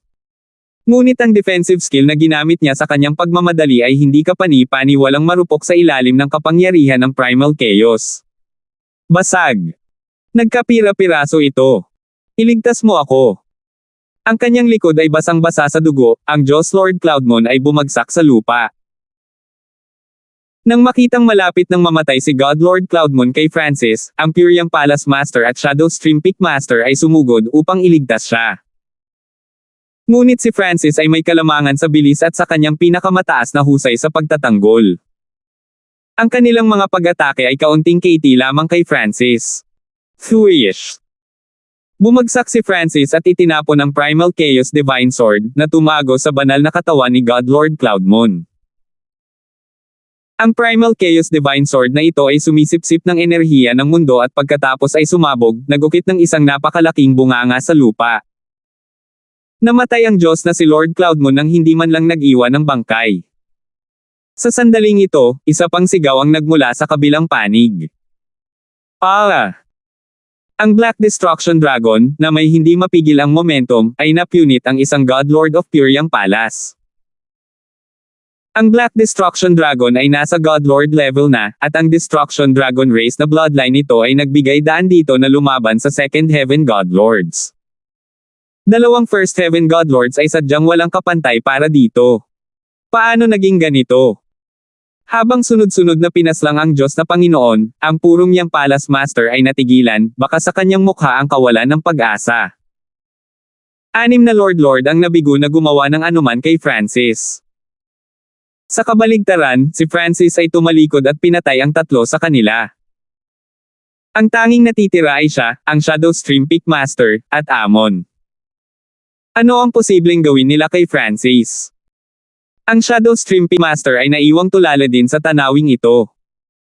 Ang takot ay gumagapang sa kanyang puso, at ang kanyang mga kamay ay bahagyang nanginginig. 1492. Tanging ang Purium Palace Master, Amon, at ang Shadow Stream Peak Master ang natitira. Ang Shadow Stream Peak Master at the Purium Palace Master ay nawalan ng gana na lumaban, ang kanilang mga isip ay gumuho sa kawalan ng pag-asa. Ang kanilang grupo ng 6 ay hinati. Paano haharapin ng iba sa kanila si Francis? Kung maibabalik ang oras, tiyak na hindi pipiliin ng Purium Palace Master na makipaglaban kay Francis. Sa di kalayuan, si Amon ay nasa bingit ng kamatayan, malapit ng mapatay ng apoy ng Black Destruction Dragon. Tumigil tayo dito, biglang sabi ni Francis. Agad na huminto ang Black Destruction Dragon, at ang lubhang na sugatan na si Amon ay agad na bumagsak. Ano? Ang Shadow Stream Peak Master ay namangha. Natiyak ang kanilang pagkamatay, kaya bakit titigil si Francis? Si Amon at the Purium Palace Master ay namangha din. Tapusin na natin ang usapin dito. Kung may susunod pa, ganap kong lilipulin ang Purium Palace at Shadow Stream Peak, wika ni Francis sa walang emosyong tono, at binigyang diin niya ang bawat salita ng kanyang huling banta. Hindi siya natutuwa sa pagpatay ng mga tao, kaya hahayaan niya muna ang 3 taong ito sa ngayon. Kung ginamit niya ang kanyang buong lakas, maaari niyang patayin silang lahat sa simula pa lang. Naabot na ni Francis ang kanyang layunin, kaya ang una niyang prioridad ay ang makaalis dito sa lalong madaling panahon. Bagamat pinababayaan niya ang mga taong ito, ang kanilang mga paksayon ay dumanas ng matinding dagok sa kanilang lakas sa pakikipaglaban, na tinitiyak na hindi sila magiging maganda sa hinaharap. Agad namang natuwa ang mga pinuno ng dalawang pangkat na may 5 bituin, ngunit kasabay nito, nanginginig ang kanilang kaloob-looban habang binabalaan ang kanilang mga sarili na huwag nang mag-provoke pa sa isang tulad nito. Kung hindi, ang isang buong 5 star na paksayon ay maaaring masira. Swish! Gamit ang isang alon ng space-time robe, tinipon ni Francis ang Black Destruction Dragon at lumipad palayo. Gamit ang kanyang space law, natagpuan ni Francis ang pasukan at lumipad dito. Swish! Pagkaraan ng ilang sandali, lumitaw si Francis sa pasukan sa Yellow Dragon Secret Dimension sa loob ng teritoryo ng Pyryang Palace. Ngunit makalipas ang ilang sandali, ang hindi kapani-pani walang mapang-api at nakakatakot na mga alon ng banal na kapangyarihan ay bumagsak sa kanya, agad na binantayan si Francis. Sa kalangitan, isang dragon na natatakpan ng mga gintong tato ang nakapulupot sa kalangitan, ang enerhiyang nagmumula rito ay nagiging ginto sa buong mundo. Hindi maganda, isang ambush. Nanginig si Francis habang pinapagana niya ang Primal Chaos Lightning Vortex. Ngunit ang kanyang kalaban ay malinaw na naghihintay ng ilang oras at dumating na handa. Boom! Bang! Ang gintong dragon ay umungal at pagkatapos ay mabilis na sumimangot na halos wala ng oras para mag-react. Ang Primal Chaos Lightning Vortex na mabilis na naitayo ay pinilipit at dinurog ng gintong dragon na ito. Boom! Bang!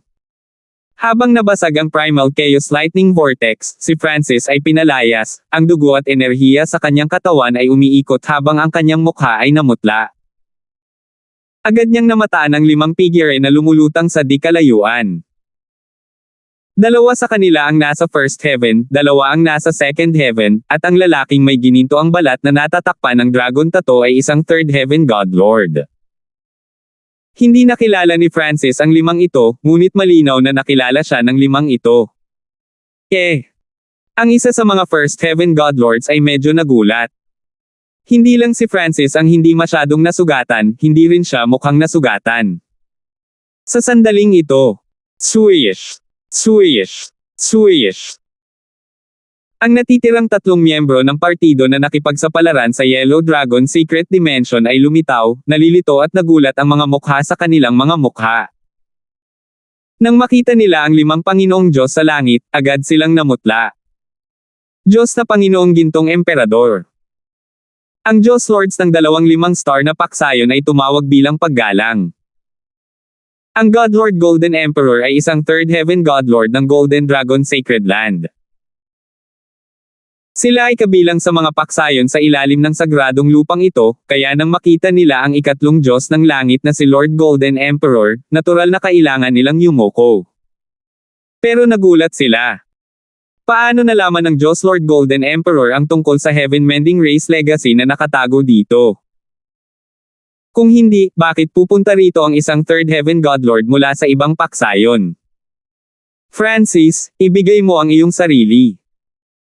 Hindi pinansin ng God Lord Golden Emperor ang Pyryang Palace Master at ang iba pa, ang kanyang mga mata ay nakatuon lamang kay Francis. Francis! Nagulat ang purong yang Palace Master at Amon. Nahulaan nila na tinatago ni Francis ang kanyang tunay na pangalan, ngunit ang pangalang Francis ay napakapamilyar. Ang 9 na mata ng Diyos. Pagkaraan ng ilang sandali, natauhan sila at nabigla silang tumingin kay Francis. Sa nangyari, ang mga God Lord ng Golden Dragon Sacred Land ay dumating hindi para sa Heaven Mending Race Legacy, kundi para sa 9th God Eye. Siya kaya ang may hawak ng 9th God Eye. Nagulat ang purong yang Palace Master. Ang 8 Great God Eyes ay kilala bilang gods within the ancient desolate realm of gods. Ang paglitaw ng 9 na mata ng Diyos ay nangangahulugan na isa pang Diyos ang sasama sa kanila. Sa kanilang isipan, ang mga Diyos ay transcendent at hindi maabot na pag-iral. Hindi nila akalain na ang kabataang nakaaway nila ay ang may hawak ng Ninth God Eye, isang posibleng Diyos. Ngunit sa labanan ilang sandali lang ang nakalipas, si Francis ay hindi gumamit ng anumang uri ng kapangyarihan sa mata. Marahil ay wala silang kakayahang pilitin si Francis na gamitin ang kanyang kapangyarihan sa mata. Malayo sa Pyrian Palace, ang mga mata ng True God Dragon Emperor ay dilat, ang kanyang katawan ay nanginginig. Basta! Anong uri ng nakakatakot na eksperto ang tinawag ng ninuno para harapin si Francis? Ang True God Dragon Emperor ay isa lamang ranggo ng 4 True God. Hindi siya makakita ng malinaw, at ang tanging naramdaman niya ay isang enerhiyang nanginginig sa langit sa di kalayuan. Kung lalapit pa siya, malamang na malipol siya ng mga aftershocks ng enerhiya. Dinilaan ni Francis ang dugo sa gilid ng kanyang labi. Ibigay mo ang sarili ko. Depende yan kung may kakayahan ka. Malamig ang ekspresyon ni Francis. Natural na masasabi niyang dumating sila para sa Ninth God Eye. Ngayon lang siya nasaktan ng Diyos Lord Golden Emperor dahil nahuli siya. Sa tamang laban, hindi garantisadong matatalo si Francis. Bumalik sa Divine Kingdom ng Heaven's Legacy Race, nagawa niyang makipagpalitan ng ilang suntok kay Beiming. Pagkatapos umalis sa Divine Kingdom, natapos na niya ang paglilinang ng kanyang sining, nakahanap ng Paramount Scripture, at pinagsama pa ang 2 fragment ng ancestral artifact sa kanyang space-time robe. Mas malakas siya ngayon kaysa noon. Tiwala si Francis na makakalaban niya ang isang Third Heaven God Lord. Kung isusuko mo at ibibigay mo ang Ninth God Eye, baka mailigtas namin ang iyong buhay. Malamig na pagbabante ng Panginoong Gintong Emperador ng Diyos. Haha, isumite. Tinambangan mo ako. Wala akong planong pabayaan na lang iyon. Malakas na tumawa si Francis habang pumailan lang siya sa hangin. Bees. Sa sandaling ito, ang heavenly closure seal sa kanyang katawan ay ganap na naalis. Ang kanyang buhok ay unti-unting nakakuha ng isang nakasisilaw na pilak na kinang na nagniningning ng isang bahaghari ng mga kulay habang ito ay ligaw na sumasayaw sa hangin. Ang kanyang kaliwang mata ay kumikinang sa isang nakasisilaw na panaginip na kinang na may hypnotic effect sa iba. Bees. Boom! Ang lahat ng uri ng enerhiya ay nagsimulang magtagpo sa paligid ni Francis habang baliw niyang hinihigop ang lahat ng ito. Ano? Naglakas loob talaga siyang haminin ang isang Third Heaven God Lord. Kahit na mayroon siyang Ninth God Eye, isa lang siyang peak First Heaven. Hindi siya maaaring maging katapat ng God Lord Golden Emperor. Napabuntong hininga ang purong niyang Palace Master at Amon sa gulat. Sa Ancient Desolate Realm of Gods, ang isang Second Heaven na humahamon sa Third Heaven ay napakabihirang-bihira, at ang First Heaven na humahamon sa Peak Third Heaven ay sadyang hindi naririnig. Haha, kahit may Ninth God Eye ka, medyo mayabang ka. Sa halip na magalit, ngumiti ang Diyos Panginoong Golden Emperor. Thwish!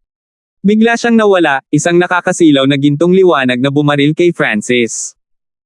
Sa sandaling ito, nagsimulang manginig ang buong Pyrian Palace. Ang mga sinaunang Diyos na iyon na nanunood mula sa napakalayo ay pinalipad, at medyo ilang mga tunay na Diyos ang sumabog. Bees. Boom! Ang enerhiya ng Dark Primal Chaos ay pinakawalan. Hinawakan ni Francis ang isang Primal Chaos Tribulation Lightning Sword habang napapalibutan ng isang Primal Chaos Lightning Vortex. Ngayong kaharap na niya ang isang Third Heaven God Lord, wala siyang pinigilan. Boom! Bang! Nagbanggaan ang dalawa, na naging sanhi ng panginginig ng buong mundo at ang mabangis na unos ay napunit sa kanilang paligid. Ginamit ng 2 God Lords ng Pyrian Palace ang lahat ng kanilang mga diskarte sa pagtatanggol upang maprotektahan ang halos lahat ng pundasyon ng Pyrian Palace hanggat maaari. Bang! Pagkatapos ng sagupaan na ito, nag-back up si Francis ng ilang hakbang. Ang kanyang Primal Chaos Lightning Vortex ay bahagyang na-deform, ngunit mabilis itong nakabawi. Sa kabilang panig, ang Diyos Panginoong Golden Emperor ay nabigla. Ito lang ba ang halaga ng Third Heaven God Lord? Isang panunuya ang lumitaw sa mga labi ni Francis habang nakatingin siya sa God Lord Golden Emperor. Naintindihan niya ng tama ang sarili niyang lakas. Ang kasalukuyang kanya ay ganap na kayang makipagpalitan ng suntok sa isang ikatlong langit na Diyos na Panginoon. Sa kabilang panig, ang apat na iba pang mga Lord ng Golden Dragon Sacred Land ay natigilan. Sa unang sagupaan sa pagitan ng God Lord Golden Emperor at Francis, sila ay pantay, walang panig ang nangunguna. Ang Pyrian Palace Master at Shadow Stream Peak Master ay mas natulala. Junior, masyado kang mayabang. 70% lang ng lakas ko ang hinarang mo. Inaamin kong minaliit kita, pero hindi ka na magkakaroon ng pangalawang pagkakataon. Galit na ungol ng Panginoong Golden Emperor. Sa totoo lang, halos 100% ng kanyang lakas ang ginamit niya, ngunit hinarang pa rin siya ni Francis. Sinabi lang niya ang mga bagay na iyon para mapangalagaan ang kanyang dignidad. Ngunit hindi na niya bibigyan pa ng pagkakataon si Francis. Woo! Ang ginintoang liwanag ay sumabog mula sa kanyang likuran nang lumitaw ang dalawang ikalawang langit na Panginoong Diyos. Isa sa Second Heaven God Lords, isang well-endowed na babae, ay isang peak Second Heaven, at ang mga ginintoang tato sa kanyang katawan ay kumikinang na may marangal na aura. Sa tatlong God Lord sa pagkakataong ito, makakalaban pa kaya si Francis? Patayin! Galit na umungal ang Diyos Panginoong Golden Emperor. Bagamat hinarang ni Francis ang isa sa kanyang mga pag-atake, lubos pa rin siyang nagtitiwala sa kanyang kakayahang talunin si Francis. Ngunit ang kailangan nila ay makuha si Francis at kunin ang Ninth God Eye. Kaya, ginamit niya ang kanyang mga nasasakupan upang hindi makatakas si Francis. Whoosh! Ang tatlong God Lords ng Golden Dragon Sacred Land ay bumaril pasulong sa tatlong guhit ng ginintoang liwanag upang palibutan si Francis. Sa harap ng gayong puwersa, si Francis ay mahihirapang lumaban ng mag-isa. Lumabas ka! Isang lalaking may kaliskis na itim, isang gwapong kabataang may pilak na mata, at isang pusa ang lumabas sa space-time robe. Nagulat ang mga miyembro ng Golden Dragon Sacred Land. Bagamat ang mga nasasakupan ni Francis ay may kanya-kanyang natatanging katangian, ang kanilang mga antas ng paglilinang ay masyadong mababa. Wala sa kanila ang nakarating sa Second Heaven, kaya wala silang dapat ikabahala. Patayin! Tumawag si Francis, at pagkatapos ay kinasuhan niya ang God Lord Golden Emperor. Si Kenzo ang may pananagutan sa pakikitungo sa mas mahinang pangalawang Diyos na Panginoon. Ito ay medyo mahirap para sa kanya, ngunit dahil mayroon siyang Eye of Space-Time, siya ay may mas mabilis na tinitiyak na hindi siya mamamatay. Ang Black Destruction Dragon at ang maliit na Pus ang magnanakaw ay may pananagutan sa pagharap sa pinakamataas na babaeng Second Heaven. Brerum. Ang iba't ibang uri ng enerhiya ng batas ay dumaloy, na naghagi sa mundo sa gulo. Ang lahat ng mga disipulo ng Pyrian Palace ay umatras ng malayo. Ang mga hindi pa umatras ay patay na. Francis, ang mga nasasakupan mo ay naghahanap lamang ng kamatayan. Tinuya ng Diyos Lord Golden Emperor. Ang Golden Dragon Sacred Land ay tunay na may kalamangan sa labanang ito. Bees. Isang gintong tornilyo ang nabuo sa kanyang kamay, ang mga ukit ng dragon ay kumikislap dito. Biglang naglaslas si Francis gamit ang kanyang Primal Chaos Tribulation Lightning Sword. Sa bawat sagupaan, ang mga lakas ng isang space-time law at isang light law ay sumisilip sa nakapaligid na rehiyon. Pagkatapos ng 10 ilang palitan, ang Primal Chaos Divine Sword ni Francis ay lumalakas at lumalakas, nagagawang sumabay sa suntok sa mabangis na pag-atake ng God Lord Golden Emperor. Ang isipin na ang batang ito ay magkakaroon ng ganoong kapangyarihan. Ang Diyos Lord Golden Emperor ay medyo nabigla. Ang isang harang ni Francis ay maaaring dahil ginamit niya ang lahat ng kanyang kapangyarihan, ngunit kung nagawa niyang ipagpatuloy ang pagtataboy sa kanya sa panahon ng labanan, hindi ba ito nangangahulugan na si Francis ay halos kasing lakas niya? Boom! Nabaluktot sa galit ang mukha ng Diyos Lord Golden Emperor. Ang kanyang kapangyarihan sa linya ng dugo ay sumabog sa nakasisilaw na gintong liwanag, ang mga larawan ng mga gintong dragon na kumikislap sa loob nito. Matapos ay activate ang kanyang bloodline, ang Diyos Lord Golden Emperor ay lalong lumakas. Boom! Bang! Agad na napaatras si Francis ng ilang hakbang. Ang kanyang Primal Chaos Tribulation Lightning Sword ay nanginig, isang crack ang lumitaw dito. Kahit na ang bloodline ng Godlord Golden Emperor ay nasa top 20 lang, napakalakas pa rin nito. Bees. Dahil nakilala na si Francis, ginamit na niya ngayon ang Dream God ay nang walang takot, isang panaginip na kinang na lumilitaw dito. Pangarap. Gamit ang kanyang origin energy, sinimulan niyang ilabas ang mga ulap ng panaginip na ambon mula sa kanyang kaliwang mata. Ang mundo bago si Francis ay agad na naging isang panaginip na paraiso. 1493. Matapos ay activate ni Francis ang kanyang Dream God Eye at gamitin ang Dreamification, ang nakapaligid na rehiyon ay natabunan ng panaginip at nakakasilaw na mga kulay. Si Kenzo, ang maliit na boss ang magnanakaw, at ang Black Destruction Dragon ay hindi maganda ang kalagayan. Kaya, kailangan ni Francis na makakuha ng kalamangan sa kanyang panig. Kung hindi, ang pag-asa na manalo sa laban na ito ay magiging napakaliit.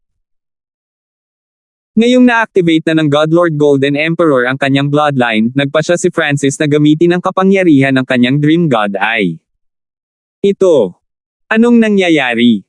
Nagulat ang Diyos Lord Golden Emperor. Sa sandaling ito, pakiramdam niya ay ang kanyang isip at enerhiya ay naiimpluwensyahan upang wala siya sa kanyang pinakamataas na estado. Isang espesyal na kakayahan ng Ninth God Eye. Itinuon ng Diyos Lord Golden Emperor ang kanyang mga mata sa kaliwang mata ni Francis.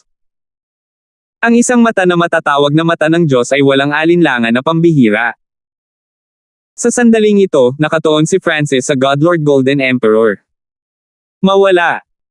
Habang pinapaikot niya ang thought power, ang matinding pag-iisip na ito ay lumitaw sa kanyang isipan. Sa isang iglap, ang mga phenomena na ginawa ng bloodline ng Godlord Golden Emperor ay nagsimulang dahan-daang mawala. Bigla siyang nakaramdam ng matinding panganib at ang kanyang katawan ay hindi maipaliwanag na nawawala ng lakas. Parang lalabas ang katawan niya na parang napakaraming bula. Kung magpapatuloy ito, tapos na ako para. Nagsimulang magpanik ang Diyos Lord Golden Emperor. Kung hindi siya gumawa ng isang bagay, baka mapatay pa siya ni Francis. Bagamat hindi niya maintindihan ang mga kakayahan ng Ninth God Eye ni Francis, ang Diyos Lord Golden Emperor ay nagpakawala ng iba't ibang uri ng enerhiya at diskarte upang labanan ang mga ito. Sa huli, natuklasan niya na ang kanyang bloodline energy at low energy ay kayang labanan ang kapangyarihan ng Ninth God Eye. Bees. Sa ganap na pag-activate ng kanyang bloodline at pagpapakawala ng low energy, nagawang harangan ng Diyos Lord Golden Emperor ang mahiwagang kakayahan ni Francis at unti-unting nakabawi. Gayunpaman, kailangan niyang patuloy na lumaban-laban sa kapangyarihang ito, na naging sanhi ng mabilis na pagtaas ng kanyang paggastos ng bloodline at mental na enerhiya. Patayin. Nanlamig ang tingin ni Francis habang siya ay bumaril patungo sa Diyos Lord Golden Emperor. Inaasahan ni Francis na mablock ang kanyang Dreamification. Pagkatapos ng lahat, ang kanyang kalaban ay isang Third Heaven Godlord na may mataas na antas ng bloodline at isang late stage na pangunawa sa kanyang batas. Gayunpaman, ang pangarap ni Francis ay nagpigil at nagpapahina pa rin sa Diyos Panginoong Golden Emperor. Ginamit ni Francis ang pagkakataong ito para maglunsad ng isang blistering assault. Pumatok siya sa Diyos Lord Golden Emperor at iniwagayway ang Primal Chaos Lightning Tribulation Sword. Junior, sabi ko noon, kahit na mayroon kang Ninth God Eye, wala kang magagawa sa akin. Naging seryoso ang ekspresyon ng Diyos Lord Golden Emperor habang iniagaw niya ang gintong spike sa kanyang kamay. Space-time barrier. Inactivate ni Francis ang kanyang space-time robe na nagdulot ng hindi tunay na silver radiance na lumitaw sa kanyang paligid. Ang nakakapigil na enerhiya ng space-time law ay bumalot sa kapaligiran ng Diyos Lord Golden Emperor, na lalong nililimitahan ang kanyang mga kakayahan, na naging dahilan upang bumagal ang kanyang pag-iisip at paggalaw. Space-time law. Naalarma ang Diyos Lord Golden Emperor. Si Francis ay isa lamang First Heaven, ngunit talagang nagtataglay siya ng dalawang makapangyarihang batas. Sa ilalim ng dobleng pagpigil ng Dreamification at ng space-time law, ang Diyos Lord Golden Emperor ay maaari lamang gumamit ng 70% ng kanyang kapangyarihan. Kakrak. Ang Primal Chaos Lightning Tribulation Sword ni Francis ay umiwas sa pag-atake ng Diyos Lord Golden Emperor at tinamaan ang kanyang katawan. Ang enerhiya ng Primal Chaos Lightning Tribulation ay nag-iwan ng madugong sugat sa katawan ng Diyos Lord Golden Emperor. Ngunit hindi ito ang wakas. Isa pang Primal Chaos Lightning Tribulation Sword ang nabuo sa kabilang kamay ni Francis para mapanatili niya ang pag-atake. Sumigaw si Godlord Golden Emperor habang nagmamadaling gumamit ng lihim na sining. Lumitaw ang mga imahe ng gintong dragon sa paligid niya na naging spherical barrier na medyo pumutol sa mga pag-atake ni Francis. Sa kabilang panig, ang dalawang First Heaven Godlords ng Golden Dragon Sacred Land ay natigilan. Panginoong Gintong Emperador. Paano nasugatan ang ating Panginoon ni Francis? Ang dalawang Panginoong Diyos ay nabigla na hindi inaasahan ang ganoong resulta. Ang iba pang dalawang Golden Dragon Sacred Land Godlords na nakikipaglaban sa mga nasasakupan ni Francis ay labis ding nabigla. Hindi nakakagulat na ito ang ikasyam na mata ng Diyos. Kung iisipin na ito ay magiging ganito kalakas. Ang rurok na babaeng Second Heaven na may gininto ang tato ay napabuntong hininga sa pagtataka. Sa ibaba, ang Shadow Stream Peak Master at Puriang Palace Master ay natigilan din. Hindi nila akalain na kaya ni Francis nasaktan ang isang Third Heaven Godlord. Ngunit ito ay posible lamang habang pinapanatili ang Dreamification. Ang pangangarap ay kumonsumo ng napakalaking dami ng enerhiya, at ito ay kumukonsumo ng higit na mas malakas ang target nito. Sa sandaling ito, napilitan si Francis na ihinto ang I-Bloodline technique na ito. Ang mundo ay unti-unting nanumbalik sa dati nitong kulay, at ang Diyos Panginoong Golden Emperor ay malaya mula sa mga epekto ng Dreamification. Ngunit sa ngayon, ang Godlord Golden Emperor ay natama ng Primal Chaos Lightning Tribulation Swords ni Francis ng maraming beses, at ang kanyang katawan ay natatakpan ng mga sugat. Kahit na matapos ihinto ni Francis ang Dreamification, wala na ang Godlord Golden Emperor sa kanyang peak state. Francis, kapag tapos na ako sa iyo, hahanapin mo ang kamatayan. Malamig at malupit ang mukha ng Diyos Lord Golden Emperor. Sa pamamagitan ng pagwagayway ng kanyang kanang kamay, gumawa siya ng gintong punyal. Ang gintong dagger ay isa lamang pinakamataas na kalidad na banal na artifact, ngunit ito ay napuno ng isang pahiwatig ng enerhiya ng batas. Kaboom! Biglang sumabog ang gintong punyal na may gintong ningning na nagpapaliwanag sa kalangitan. Golden Radiance Dragon Thrust. Ang Diyos Lord Golden Emperor ay sumigaw, kung saan ang gintong punyal ay naging isang gininto ang sinag ng liwanag na napapaligiran ng siyam na gintong dragon. Swish! Bang! Ang gintong sinag ay sumabog pasulong, ang kakilakilabot na momentum nito na naging sanhi ng pagyanig at pagdaing ng mundo. Godlord Golden Emperor ay ganap na nagalit. Ungol ni Francis. Malamang na ginamit ng Diyos Lord Golden Emperor ang kanyang Supreme Killing Technique. Kahit na ang Primal Chaos Lightning Vortex ni Francis ay mahihirapang harangan. God ay Illusory Oblivion. Muling pinaandar ni Francis ang kanyang kaliwang mata, nagpapadala ng mapanaginipan na ambon. Ang lahat sa kanyang paningin ay naging madilim at walang liwanag, maliban sa gininto ang sinag ng dragon, na ipininta sa panaginip na kulay. Habang ipinapaikot niya ang kanyang kapangyarihan sa pag-iisip, nakatuon siya sa isang pag-iisip. Ilang sandali pa, bahagyang naglaho ang harapan ng gininto ang sinag na iyon. Ano? Ang Diyos Panginoong Gintong Emperador ay natakot sa kanyang talino. Bakit biglang nawala ang bahagi ng kanyang pag-atake? Patayin. Ang enerhiya ng pinanggalingan ay malakas na nagmula sa kaliwang mata ni Francis, at ang kanyang kapangyarihan sa pag-iisip ay natipon. Whoosh! Ang enerhiya ng Illusory Oblivion ay agad na pinalakas.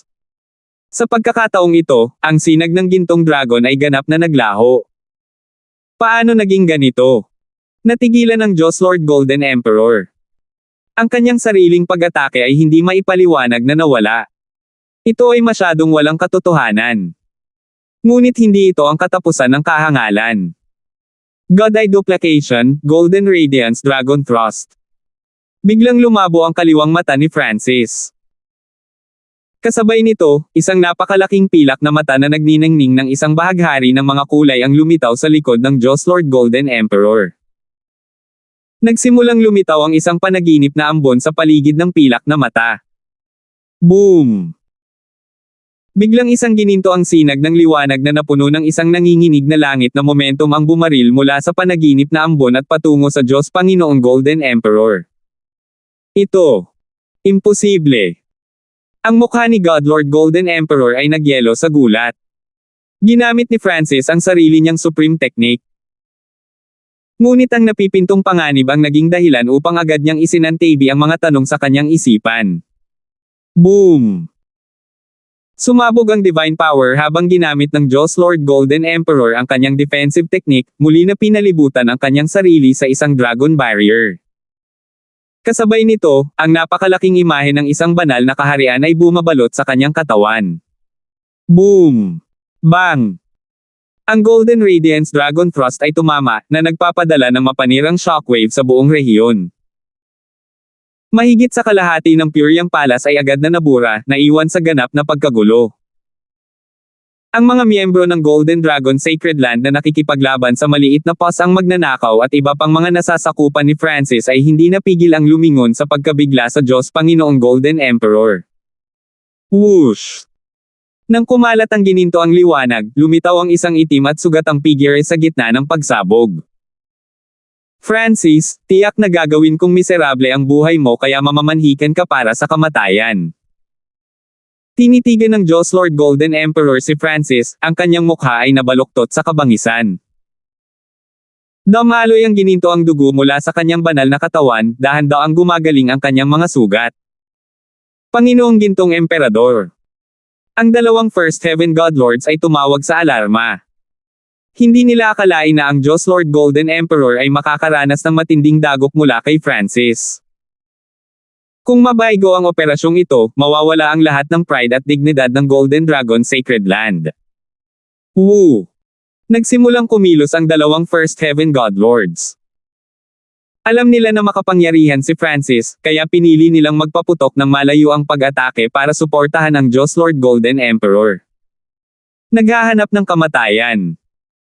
Itinuon ni Francis ang kanyang mata na muling sumabog ng nakakasilaw na mga kulay. Sumikip ang puso ni God Lord Golden Emperor. Ang mga kakayahan ng ikasyam na mata ng Diyos ay talagang nagdulot sa kanya ng takot. Mapanghimasok na panaginip. Mabilis na lumikha si Francis ng Dream Dimension at tinitigan ang kaliwang mata. Ang dalawang First Heaven Godlords, na hindi kayang lumaban, ay nadala sa Dream Dimension ni Francis.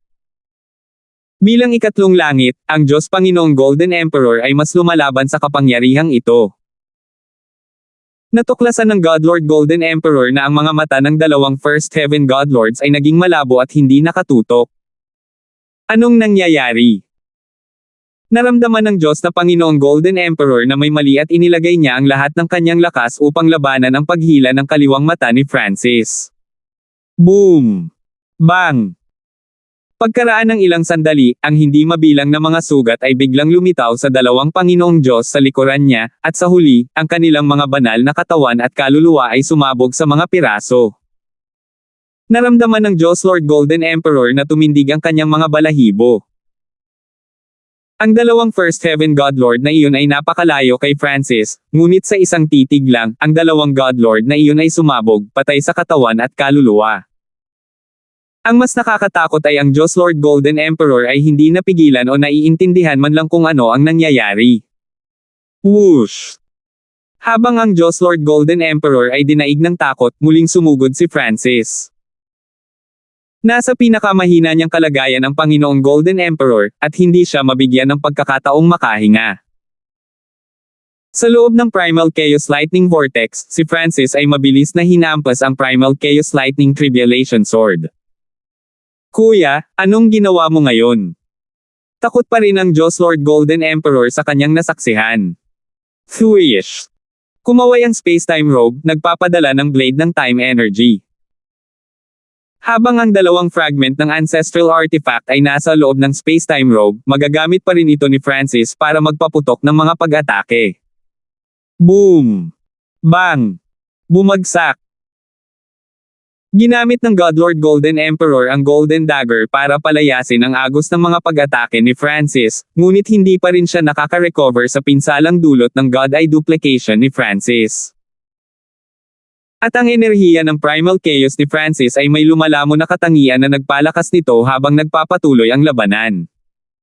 Kung magpapatuloy ito, malalagay ako sa isang masamang lugar. Habang si Francis ay dumating na may sunod-sunod na pag-atake, sa wakas ay nagsimulang maabot ng Diyos Lord Golden Emperor ang kanyang limitasyon. Kung magpapatuloy ito, lalala lamang ang kanyang mga sugat. Ang Diyos Panginoong Golden Emperor ay nagdikit ng kanyang mga ngipin at nagsimulang tumakas. Gusto mong umalis?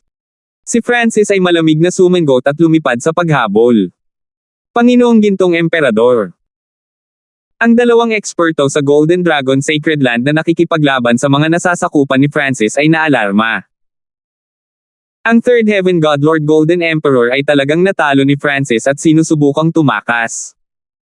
Salamat po at sinamahan ninyo ako, ingat lagi mga master.